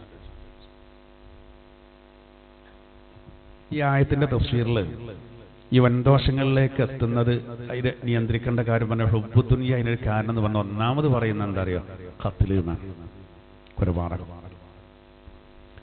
മുതലിന് വേണ്ടിയിട്ട് എത്ര കൊലപാതകങ്ങളാണ് നടക്കുന്നത്. ഇപ്പൊ ഈ വാരത്തിൽ നടന്നൊരു സംഭവമാണ് നമ്മളെ മലപ്പുറം ജില്ലയിൽ മുതൽ ഓഹരി വെക്കുന്ന വിഷയത്തിലുള്ള തർക്കം. ജ്യേഷ്ഠനും അനുജനും തർക്കം. ഒരു സഹോദരൻ മറ്റൊരു സഹോദരൻ, അയൽവാസിയല്ല, ഒരു ഉമ്മാന്റെ മക്കളാണ്. പരസ്പരം സംഘട്ടനം, ഒരാൾ മരിച്ചു. എന്നാണ് ആ കറക്ക് നീങ്ങിപ്പോവുക? ആലോചിച്ചോ. അത് കാലാകാലം നിലനിൽക്കൂലേ? അത് ആ കുടുംബത്തെ മൊത്തത്തിൽ ബാധിക്കൂലേ? ആ വീട്ടിൽ നിന്ന് നോക്കൂ, ആ ജ്യേഷ്ഠന്മാർ അവരെ വീട്ടിൽ നിന്ന് കെട്ടിച്ചയക്കുന്ന കുട്ടികൾ അവരോട് ലോകം ആകെ അറിയല്ലോ. ഒരു സുഖകരമായ കാര്യമാണോ അത്? ആലോചിച്ചോ. മുതലിനാണുള്ളത്, സമ്പത്തിനാണുള്ളത്, മനുഷ്യന്മാർ തീരെ ആലോചിക്കുന്നില്ല. ഇപ്പൊ എന്താ ഈ ഖത്ല് എന്ന് പറഞ്ഞ വലിയൊരു സംഗതി അവിടെ നടന്നു. മുമ്പ് നമ്മളെ ജില്ലയിൽ നിലമ്പൂര് 50 റുപ്യന്റെ പേരിലാണ് ആടിന്റെ കച്ചവടത്തിനെ സംബന്ധിച്ച് ആട് കച്ചവടം ചെയ്ത ആളും വാങ്ങിയ ആളും തമ്മിൽ തർക്കമായി. പറഞ്ഞ സംഖ്യ 50 റുപ്യന്റെ പേരിൽ. അത് വാക്കേറ്റായി, നാവിക്കർ ചവിട്ട് കൊടുത്തു, അത് ഊക്കേറി, ആള് മരിച്ചു, കൈവിട്ടുപോയി. അവിടെ കൊലപാതകം സംഭവിക്കുകയാണ്. ഒരു മഹാപാപം. അന്യായമായി ഒരാളെ കൊന്നാല് ലോകത്തുള്ള മുഴുവൻ ആളുകളെ കൊന്നതുപോലെയാണ് ജീവനെടുക്കുകയാണ്. അപ്പൊ ഈ ദുന്യാവിനോടുള്ള അമിതമായ ഇഷ്ടം കൊലപാതകത്തിലേക്ക് എത്തി. ഇനി നോക്കൂ, വലിയ തെറ്റാണ് ദുൽമ, അക്രമം. കൊലപാതകം വേണമെന്നില്ല, കയ്യും കാലും ഒടിച്ചുക, ഭയങ്കര മർദ്ദനങ്ങൾ, ഇതും മനുഷ്യന്മാർ ചെയ്യുന്നുണ്ടല്ലോ. ഇതൊക്കെ എന്തിനാണ്? ധനത്തിന് വേണ്ടിയിട്ട് തന്നെയാണ്. കൊള്ള നടത്തുന്ന ആൾക്കാരുണ്ടല്ലോ. കൈ വെട്ടിക്കൊണ്ടുപോയതിന്റെ ട്രെയിനെന്ന് പെണ്ണിന്റെ കൈ തൂക്കിയിട്ടിരുന്നാണ്, വള ഉണ്ടായിരുന്നു. ആ വള ഊരല്ല, ഞാൻ സമയമല്ലല്ലോ വള ഊരാനൊന്നും, ആയുധയിട്ട് നിൽക്കല്ലേ, തൂക്കിയിട്ട കയ്യെണ്ണ വെട്ടിയിട്ട് അതും കൊണ്ടാണ് പോവാണ്. ഇതും നമ്മളെ രാജ്യത്ത് നടന്ന വൃദ്ധയുടെ കാതരിഞ്ഞു കൊണ്ടുപോയത്. ഈ വയസ്സായ ഉമ്മാർക്കൊക്കെ ചുറ്റല്ലോ ഉണ്ടാകുമല്ലോ. അങ്ങനെ ഒരു ഉമ്മാന്റെ കള്ളം കയറിയിട്ട് പെട്ടെന്ന് കൊണ്ടുപോയതാണ്. ഇത് ഓരോന്നെടുക്കാൻ നേരല്ല, ചെവി അരിഞ്ഞെടുത്തു. വൃദ്ധ മാതാവിന്റെ, വൃദ്ധയായ സ്ത്രീയുടെ വലിയ ദുൽമുണ്ടാവും. അതുപോലെ തന്നെ മോഷണം, അതുപോലെ തന്നെ യതീമുകളുടെ മുതൽ തിന്നല്. ഇനി വലിയൊരു തെറ്റാണ് സക്കാത്ത് കൊടുക്കാതിരിക്കല്. അതും ദുന്യാവിനോടുള്ള അമിതമായ സ്നേഹമുള്ളോ സക്കാത്ത് കൊടുക്കാൻ വിസമ്മതം കാണിക്കുന്നത്. ഇതൊക്കെ ഖുർആൻ വ്യാഖ്യാതാക്കള് വിശദീകരിക്കുന്നുണ്ട്. ഏതായിരുന്നാലും അല്ലാഹു പറയാണ്, നോക്കൂ, ഇൻ തജ്തനിബൂ കബായിറ മാ തുൻഹൗന, നിങ്ങളോട് വർജിക്കപ്പെട്ട, നിങ്ങൾ വെടിയണമെന്ന് നിങ്ങളോട് കൽപ്പിക്കപ്പെട്ട, നിരോധിക്കപ്പെട്ട വൻപാപങ്ങൾ അത് നിങ്ങൾ വർജിക്കുകയാണെങ്കിൽ നുകഫിർ അൻകും സയ്യിആതികും, നിങ്ങളുടെ ചെറുദോഷങ്ങൾ നാം നിങ്ങൾക്ക് പുറത്തു തരുന്നതാണ്. ഇതുകൊണ്ട് മാത്രമല്ല കേട്ടോ, ചെറുദോഷങ്ങൾ പൊറുക്കപ്പെടാൻ വേറെയും ചില കാരണങ്ങൾ നബി സല്ലല്ലാഹു അലൈഹി വസല്ലം തങ്ങൾ പറഞ്ഞിട്ടുണ്ട്. അതുപോലെ അസ്സലാത്തു ഇലസ്സലാ വൽ ജുമുഅത്തു ഇലൽ ജുമുഅ, ഒരു ഹദീസിൽ കാണാം, ഒരു ഫർദ് നിസ്കാരം മുതൽ അടുത്ത ഫർദ് നിസ്കാരം, ഒരു ജുമുഅ മുതൽ അടുത്ത ജുമുഅ, റമളാനു ഇലാ റമളാൻ, ഒരു റമളാൻ മുതൽ മറ്റൊരു റമളാൻ. എന്നിട്ട് നബി തങ്ങൾ പറഞ്ഞു, അതിന്റെ ഇടയിലുള്ള ചെറുദോഷങ്ങൾ പൊറുക്കപ്പെടാൻ ഒരു കാരണമാണ്. അപ്പോൾ ഒരാൾ ഇപ്പം എന്ത് ചെയ്തു? സുബഹി മട്ടം പോലെ നിസ്കരിച്ചു, സുബഹി നിസ്കരിച്ചു. പിന്നെ ലോഹറിന്റെ സമയത്ത് ലോഹർ വളരെ ആത്മാർത്ഥമായിട്ട് ലോഹർ നിസ്കരിച്ചു. എന്നാൽ അതിന്റെ അടിയിൽ വന്ന് ചെറുദോഷങ്ങൾ പൊറുക്കപ്പെടുന്നതാണെന്നാണ്. പക്ഷെ അവിടെ ശ്രദ്ധിക്കേണ്ട എന്താ അറിയോ? ലോഹർ നിസ്കരിച്ച് കഴിഞ്ഞാൽ തന്നെ ഓൻ എന്ത് ചെയ്തു? കടയിൽ ഇറങ്ങിയിരുന്നിട്ട് റോഡിലൂടെ പോകുന്ന പെണ്ണുങ്ങളൊക്കെ അങ്ങനെ നോക്കിയിരിക്കുക. അപ്പോൾ വേറെ അടുത്തും ചോദിക്കുകയാണ്, അപ്പൊ ഇപ്പൊ ജമാഅത്തിനാണ് വണ്ടീനല്ലോ. അത് കഴിഞ്ഞ് വന്നിട്ടിപ്പോ ഈ പെണ്ണുങ്ങളെ നോക്കിയിരിക്കുകയല്ലോ. അപ്പോൾ ഓൻ പറയാണ് ഇത് ഞായറാഴ്ചത്തെ ഖുർആൻ ക്ലാസ്സിന് ഓർത്തോണ്ടാണ്. പെണ്ണാര ചങ്ങായി ഇനി അസർക്ക് മട്ടം പോലെ പോയി നിസ്കരിച്ചാൽ മതി. ഇതൊക്കെ ചെറിയ ദോശ, ഞാൻ പെണ്ണിനെ വ്യഭിചരിക്കണമൊന്നുമില്ല, ഞാനൊന്നും നോക്കുള്ള ഒക്കെ ചെറുദോഷമാണ്, എനിക്ക് മസല റേറ്റാണ്, അത് ഞാൻ അടുത്ത നിസ്കാരം കൊണ്ട് പൊറുക്കപ്പെടും. അസർ സ്കെച്ചിട്ട് ഇരിക്കണം, വൈകുന്നേരം ആകോളം ടൈമില്ലേ, പൊറുക്കപ്പെടാൻ വഴിയുണ്ടല്ലോ. അങ്ങനല്ല കേട്ടോ, അങ്ങനെ കരുതാൻ പാടില്ല. അങ്ങനെ കരുതിയാൽ അതൊരു ആദിവളവാണ്. അതിനൊരു പിന്നെ എക്സാമ്പിൾ പറയേണ്ടതെന്ന് അറിയോ, ചെറിയ മണൽത്തരികളും ചെറിയ ഒരുപാട് കല്ലുകളുമാണ് വലിയ പർവ്വതങ്ങളായി മാറി. മൈൻഡ് ചെയ്യണം, അങ്ങനെ ആകരുത്. നമ്മളിപ്പോൾ സാധാരണക്കാരായ ആളുകൾ അമ്പിയാക്കളല്ലല്ലോ. അപ്പൊ നമ്മൾ എങ്ങനെ ശ്രദ്ധിച്ചാലും വരും, അതല്ലാതെ അതിനായിട്ടിരിക്കാൻ പാടോ? ഇല്ല, അങ്ങനെ ആവുമ്പോൾ പൊറുക്കപ്പെടൂല. നമ്മൾ എങ്ങനെ നമ്മൾ കരുതി കൂട്ടി ചെയ്യണ്ടാന്ന് അത് ഓട്ടോമാറ്റിക്കായിട്ട് വരും. നമ്മളെടുത്തുനിന്ന് അറിയാതെ ഒരുപാട് തെറ്റുകൾ വരുന്നുണ്ട്. അതൊക്കെയാണ് ഈ ഒരു ഒളുവ് കൊണ്ട് പൊറുക്കപ്പെടുന്നത്. 2 നിസ്കാരങ്ങൾക്കിടയിൽ പൊറുക്കപ്പെടുക. അതുപോലെ ഒരു ജുമഴ മുതൽ അടുത്ത ജുമഴ വരെ, ജുമഴക്ക് ഒരാൾ നേരത്തെ പള്ളിയിലൊക്കെ പോയി പിറ്റത്തെ ജുമഴക്കും എന്നോട് പരിഗണിക്കും. അങ്ങനെയാണ് ഈ കഴിഞ്ഞു പോയാലൊക്കെ കുറേ കഴിച്ചിലുണ്ട്. അങ്ങനെയാണ് തെറ്റെല്ലാം വന്നിരുന്നു, കഴിഞ്ഞ കാലത്തുണ്ടായിരുന്നു. ഇന്നത്തെ പോലെ ഈ തെറ്റിന് ഒരുപാട് സൗകര്യങ്ങൾ ആദ്യകാലത്തില്ലെങ്കിലും അന്നത്തെ അനുസരിച്ച് അന്നും തെറ്റ് വന്നിട്ടുണ്ട്, അന്നത്തെ രൂപത്തിൽ. പക്ഷെ അന്നൊക്കെ എന്തുണ്ട്, ഇങ്ങനത്തെ കാര്യങ്ങൾക്കൊക്കെ ഭയങ്കര ആത്മാർത്ഥീകരണം. നാളെ വെള്ളിയാഴ്ചയാണെങ്കിൽ ആ മസല അനുസരിച്ച് വ്യാഴാഴ്ച നഖം വെട്ടും. വ്യാഴാഴ്ച നഖം വെട്ടും, വ്യാഴ്ചയാണ് നഖം വെട്ടണ്ട, അല്ലെങ്കിൽ വെള്ളിയാഴ്ച രാവിലെ. അത് നഖം വെട്ടുമ്പോൾ ആദ്യം എന്ത് ചെയ്യും, ഈ ചൂണ്ടുവിരലിൻ്റെ വെട്ടും, വലത്തെ കൈയിൻ്റെ.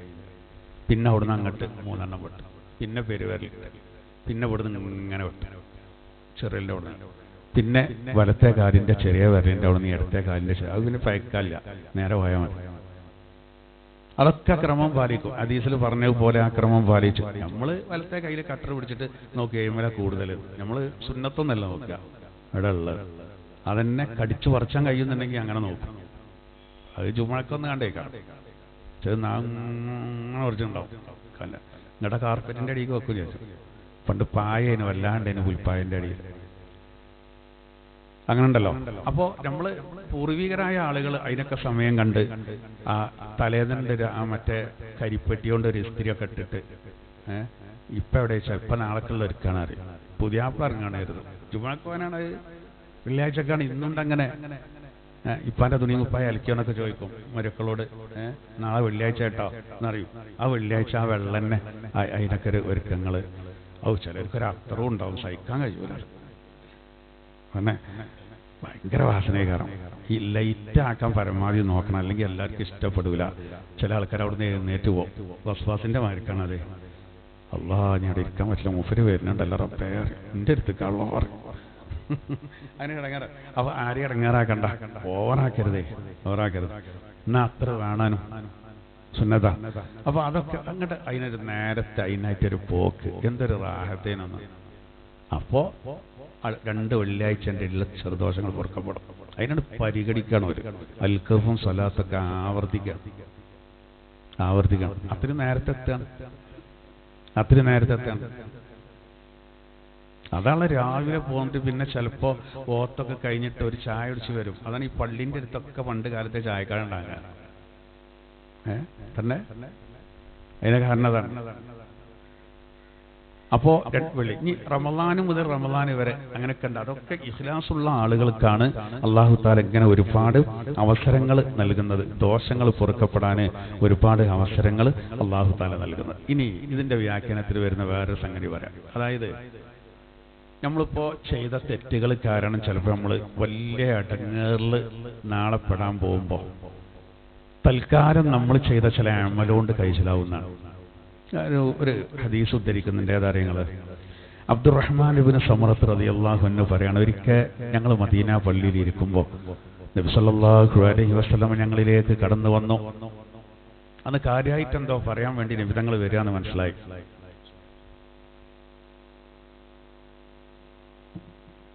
സ്വപ്നം മുഖേന ചില സംഗതികളൊക്കെ നബി അള്ളാഹു അറിയിക്കാറുണ്ട്, ബർസഖിയായ ലോകത്ത് നടക്കുന്നതും കാര്യങ്ങളൊക്കെ. അപ്പോൾ അതത് സമയത്ത് നിബിധങ്ങൾ അത് ബോധ്യപ്പെടുത്തി കൊടുക്കും. അന്ന് വിശാലമായി കുറച്ച് കാര്യങ്ങൾ പറഞ്ഞു. അതിൽ ഒന്ന് നിബിധങ്ങൾ പറഞ്ഞ എന്താ അറിയങ്ങൾ, അതായത് ചില ആളുകൾക്ക് ദുനിയാവില്, ഖബറില്, മഹ്ശറയിൽ ഒക്കെ ചില ശിക്ഷകൾ വരും. പക്ഷെ തൽക്കാല നേരത്ത് അവർ ചെയ്ത ചില അമലുകൾ വരും, അവരെ രക്ഷപ്പെടുത്തുന്നതാണ്. അതിൽ നബി തങ്ങൾ ആദ്യം പറഞ്ഞത് ഖബറിലെ അദാബ്. ഒരാൾ ഖബറിലെ അദാബിനെ ഇങ്ങനെ അഭിമുഖീകരിക്കുമ്പോൾ പെട്ടെന്ന് അവന്റെ രക്ഷയ്ക്ക് വേണ്ടി വരുന്നത് വുളൂ വരുന്നതാണെന്നാണ്. പഠിച്ചോളി. സുമർത്ത് റളിയല്ലാഹു അൻഹു, അബ്ദുറഹ്മാൻ ഇബ്നു സുമർത്ത് റളിയല്ലാഹു അൻഹു പറയാണ്, നബി തങ്ങൾ വന്നിട്ട് ഞങ്ങളോട് പറയാണ്, ഖബറിലെ അദാബിനെ ഒരാൾ അഭിമുഖീകരിക്കാൻ പോകുമ്പോൾ ഇതെന്തിനാ പറയുന്നറിയോ? ആ ഒരു കർമ്മത്തെ നമ്മൾ നല്ലോണം ഗൗരവത്തിലെടുക്കാനാണ്. അപ്പോൾ ഒളൊക്കെ എടുക്കുന്ന സമയത്ത് നമ്മൾ പള്ളിയിൽ നിന്നൊക്കെ ഒളെടുക്കുമ്പോൾ എവിടുന്ന് എടുക്കുകയാണെങ്കിലും അത് അതിന്റെ കോലം പോലെ തന്നെ എടുക്കും. ആ മുൻകൈ കഴുകുമ്പോൾ നമ്മൾ ഒളുവിന്റെ സുന്നത്തിനെ തന്നെ കരുതുക. സുന്നത്താണ്. വായിൽ വെള്ളം കൊപ്പിളിക്കുമ്പോഴും മൂക്കിൽ വെള്ളം കെട്ടിയിട്ടുമ്പോഴൊക്കെ സുന്നത്താണ്. ഒളുവിന്റെ നിർബന്ധം വരുന്നത് മുഖം കഴുകുമ്പോഴാണ്. അപ്പൊ ആ നിർബന്ധം നെയ്യത്ത് വെക്കേണ്ടത് മുഖം കഴുകുന്ന സമയത്താണ്. അപ്പൊ അത് മുഖം ശരിക്കും മട്ടും പോലെ കഴുകുക. രണ്ട് കൈകൾ കഴുകുന്ന സമയത്ത് പ്രത്യേകം ശ്രദ്ധിക്കണം. ആര് നമ്മൾ മുൻകൈ കഴുകിയിട്ടുണ്ടാവും, അത് സുന്നത്താണ്. ഇനി മുട്ട് ഉൾപ്പെടെ കഴുകുന്നതാണ് നിർബന്ധം. അപ്പൊ എന്താകരുത്, പൈപ്പ് ഇങ്ങനെ തിരിച്ചിട്ട് മുൻകൈ നേരത്തെ കഴുകിയിട്ടുണ്ടല്ലോ എന്ന് കരുതിയിട്ട് പൈപ്പ് തിരിച്ചിട്ട് അവിടെ വല്ലാതെ ശ്രദ്ധിക്കൂല. വേറെ ആരെങ്കിലും കണ്ടാൽ നല്ലോ നനഞ്ഞിട്ടുണ്ടല്ലോ, നമ്മൾ ഇവിടക്കല്ലോ നമ്മളെ കണക്കിന് കൈ നേരത്തെ കഴുകിയില്ല. ഇല്ല, അത് വിടൂല. അത് സുന്നത്താണ്. അത് സുന്നത്ത് ഒരു ഒരുക്കാണ്. പക്ഷെ രണ്ടാമത് ഈ നിർബന്ധം കഴുകുമ്പോ തന്നെ ഈ മുൻകൈ ആകെ നനയുന്ന, ആദ്യത്തെ നനവ് നമ്മൾ നോക്കണ്ട, അതില്ല എന്ന് സങ്കല്പിച്ചാൽ മതി. അതില്ലാതെ തന്നെ ആകെ നനയുന്ന രൂപത്തിൽ കഴുകണം. അങ്ങനെ ഓരോന്നും തല നമുക്ക് മുഴുവൻ തടയാൻ നോക്കുക. വലിയ ചെലവൊന്നുമില്ലല്ലോ. അല്പം തടഞ്ഞാലും നിർബന്ധം വീടെങ്കിലും മുഴുവൻ തടയാ, ചെവി മട്ടം പോലെ തടയാ. കാല് കഴുകുമ്പോൾ ശ്രദ്ധിക്കണം. പള്ളിക്കുന്നൊക്കെ ആവുമ്പോൾ ചെറിയ ഹൗലിന്ന് ചിലപ്പോൾ കാലെല്ലാം കഴുകിയിട്ടേക്കാരൻ ടാപ്പിന്റെ അടുത്തേക്ക് പോകണ്ടേ. അപ്പൊ നമ്മളെ ധാരണ എന്താണ്, അവിടെ നിന്നെല്ലാം കഴുകിക്കൊള്ളാന്നാണ്. അപ്പൊ നമ്മളെന്ത് ചെയ്യും, ലാസ്റ്റ് പാട്ടുകൊണ്ടൊക്കെ പാരുമ്പോൾ പലരും ഒന്നും ശരിയാവില്ല. കാരണം ഓലെന്ത് ചെയ്യും, കാലം ആദ്യം നല്ലോണം കഴുകിയിട്ടുണ്ടാവും, പിന്നെ ഒരു പാട്ട വളർത്തേണ്ട ഒരൊറ്റ പാരിലേക്ക് കാരണം രണ്ട് കാലിലും പാരും, ഓലങ്ങൾ പോവും. ഓല കാല് ആ പാറയിൽ നനഞ്ഞിട്ടുണ്ടാവില്ല. ഇപ്പൊ നനഞ്ഞതും ചളി പോയതും വൃത്തിയായതും ഒരു ഒളുവിന്റെ മുമ്പ് കഴുകിയതാണ്. അത് ഇതീ പെടൂല. ശ്രദ്ധിക്കണം. അങ്ങനെയാണ് ഒളു കൊടുത്താല് ഖബറില് അദാബ് വരാൻ ചെറിയ ചെറിയ കാരണങ്ങൾ മതി. ഇപ്പോ നബി തങ്ങൾ പറഞ്ഞു, ഒരാളെ കുറച്ചാൾക്കാർ വെറുതെ ആക്രമിക്കുന്നുണ്ട്, നമ്മളത് കാണുകയാണ്, നമുക്ക് തടയാൻ കഴിയും, എന്നിട്ടും നമ്മളെന്തില്ല, അത് തടഞ്ഞില്ല. എന്നാ ഖബറിൽ വലിയ അദാബുണ്ട്. അടിച്ചോൽക്കല്ല, ഓൽക്ക് വേറെ ഈ കണ്ടു നാട്ട്. നമ്മളെന്താ, എനിക്ക് പതിനൊന്നും ഇടപെടാനാവില്ല. നമുക്ക് വലിയ കുഴപ്പമൊന്നും നമ്മളെടുത്തേക്ക് എത്താത്ത രൂപത്തിലുള്ള സ്ഥലത്ത് നിന്നിട്ട് മട്ടം പോലെ കാണും. മനസ്സിനൊരു സന്തോഷമായി. കാരണം ഇന്ന് അങ്ങാടിക്ക് ഇറങ്ങിയത് മുതലായി എന്നുള്ള പെണ്ണുങ്ങളോടൊക്കെ പോയി പറയാം, എന്നോട് പറയണേ മാതിരി അടിയറിയാം. അപ്പോൾ താത്ത പറയുന്നത്, പിടിച്ചൂടെ ആ മൊബൈൽ, വെറുതെ കുട്ടികൾ ഈ മൊബൈലോട് നിന്ന് അപ്പോൾ പിടിച്ചേണ്ടത് വീഡിയോയിൽ.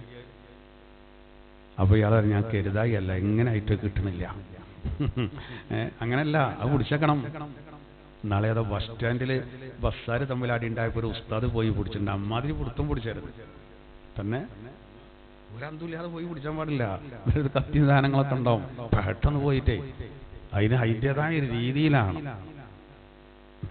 അവനാൻ സേഫാകാഞ്ഞാലേ പ്രശ്നീകാരം. എല്ലാത്തിലും കയറി ഇടപെടാനും പറ്റില്ല, അടക്കി കിട്ടും അടി. അപ്പോൾ അതും ശ്രദ്ധിക്കണം. അപ്പോൾ ഞാൻ പറഞ്ഞ ഖബറിൽ അദാബ് വരാൻ കാരണം, എന്നാല് അങ്ങനത്തെ അദാബ് ചിലപ്പോൾ നമ്മളെ ഇന്ന് കഴിച്ചിലാകാൻ നമ്മളെ രക്ഷയ്ക്ക് വേണ്ടി വരുന്ന ഒളുവാണ്. രണ്ടാമത്തെ നബി തങ്ങൾ പറഞ്ഞു, ഇപ്പൊ നമ്മൾ ശൈത്താന്റെ ഷർറ് പറഞ്ഞല്ലോ, ശൈത്താന്റെ ഷർറിനെ രക്ഷപ്പെടാൻ നബി തങ്ങൾ അന്ന് പറഞ്ഞു കൊടുത്ത്, പള്ളിയിൽ വെച്ച് പറഞ്ഞു കൊടുത്ത കാര്യം ദിക്റാണ്. ശൈത്താന് ഭയങ്കര ദേഷ്യമാണ്. നമ്മളിപ്പോൾ ഇങ്ങനെ ഇരിക്കുമ്പോൾ ലാ ഇലാഹ ഇല്ലല്ലാഹ് എന്നിങ്ങനെ ഉള്ളു തട്ടിയിട്ട് ഇങ്ങനെ ചെല്ലുകയാണെങ്കിലേ ശൈത്താന് ഭയങ്കര ദേഷ്യമാണ്. അവിടുന്ന് പോവും. ഇവനെ പഠിപ്പിച്ചിട്ട് കാര്യമില്ല, ഓൻ്റെ ഒരു ദിക്ർ എന്നുള്ള നിലയ്ക്ക് അള്ളാഹുള്ള സ്മരണ. രണ്ടാമത്തെ മറ്റൊന്ന് നബി തങ്ങൾ പറഞ്ഞത്, മലക്കുകൾ പ്രത്യേകം അവർക്കൊരു ശിക്ഷിക്കലുണ്ട്. മലക്കുകൾ മുഖേന അള്ളാഹിന്റെ ശിക്ഷയാണ്. അതിനെ നമ്മൾ നിസ്കാരം ബ്ലോക്ക് ആക്കുന്നതാണ്. നമ്മൾ ശരിക്കും 5 നേരം നിസ്കരിച്ചവരാണെങ്കിൽ വേറെ എവിടെയെങ്കിലൊക്കെ നമുക്ക് ചില കുഴപ്പങ്ങൾ കാരണം മലക്കുകളെ ശിക്ഷിക്കുന്ന തൽക്കാലം രക്ഷപ്പെടുന്നത് നിസ്കാരം കൊണ്ടാണ്. പിന്നെ വേറൊന്ന് പറഞ്ഞെന്നറിയോ, നബി തങ്ങൾ പറയാണ്, ഒരു കൂട്ടരെ എൻ്റെ ഹൗലിൻ്റെ അടുത്തേക്ക് വരും. ഹൗലി മസീറത്ത് ഷഹ്റിന, എൻ്റെ തടാകത്തിൻ്റെ എൻ്റെ ഹൗലിൻ്റെ, അത് ഹൗദുൽ കൗസറാണ്, പള്ളിക്കത്തെ ഹൗദല്ല, എൻ്റെ ആ ഹൗലിൻ്റെ ഒരറ്റത്തുനിന്ന് മറ്റേ അറ്റത്തെത്തണമെങ്കിൽ 1 മാസം സഞ്ചരിക്കണം എന്നാണ്. അങ്ങനത്തെ ഹൗലിൻ്റെ അരികിലേക്ക് കുടിക്കാൻ വേണ്ടി ചിലർ വരും. പക്ഷെ ഒരു തടയപ്പെടും. എവിടുക്കാച്ചെന്ന് ചോദിച്ചിട്ട് അപ്പോഴൊരു നിരാശത്രയീകരണം. ഹൗദുൽ കൗസറൊന്നും വേണ്ട, പള്ളിക്ക് ചീരിഞ്ഞ് കൊടുക്കുമ്പോൾ ആ ലൈനിൽ നിന്ന് തടയപ്പെട്ട എങ്ങനെ ഉണ്ടാവും? അപ്പൊ തന്നെ നമുക്കില്ലേ 4 ബിസ്ക്കറ്റ് അവിടെ കൊടുക്കുന്നു, എന്നാൽ പോലും അത് കിട്ടാൻ വലിയ വൃത്തിയടയുകയാണ്.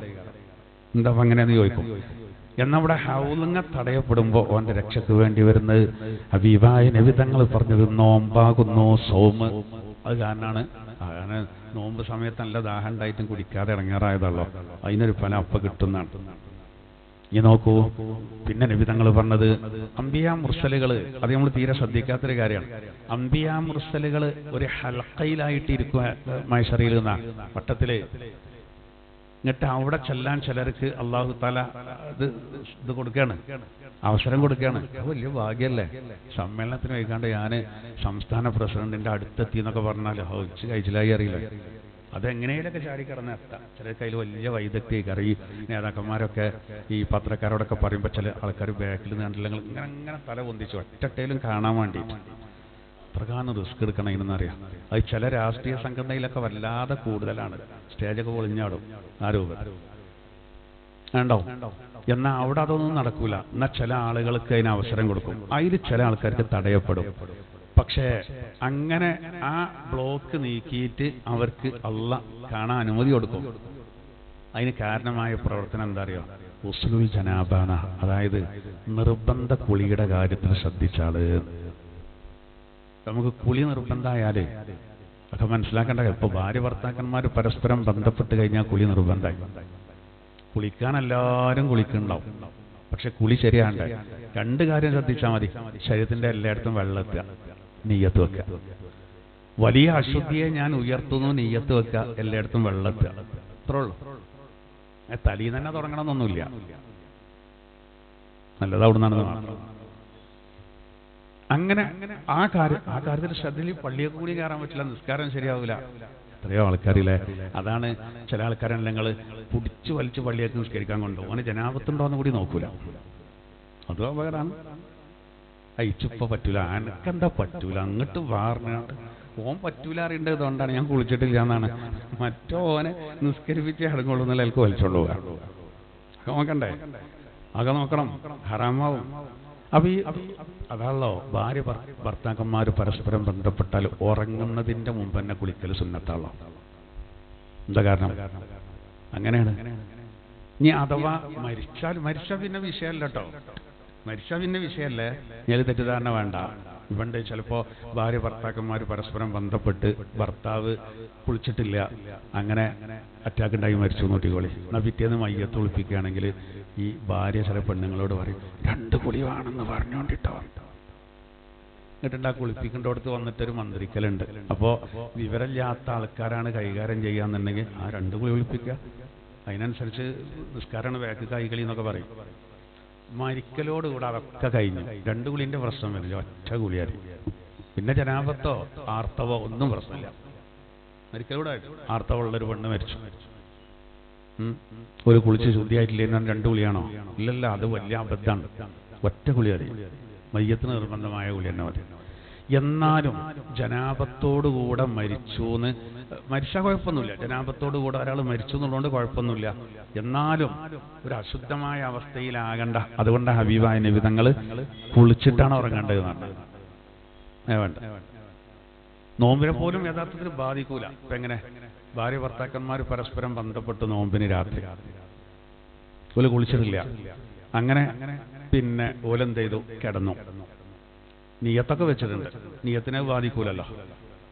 ഒരു സുബൈന്റെ മുമ്പ് അത്തായത്തിന് എഴുന്നേൽക്കുമ്പോൾ കുളിക്കാൻ കരുതിയതാണ്. പക്ഷെ അത്തായം തന്നെ മറന്ന് സുബൈക്കാൻ കൊടുത്തിട്ടാ ഉണർന്നത്. ഓരോ നോമ്പിനെ ബാധിക്കൂല.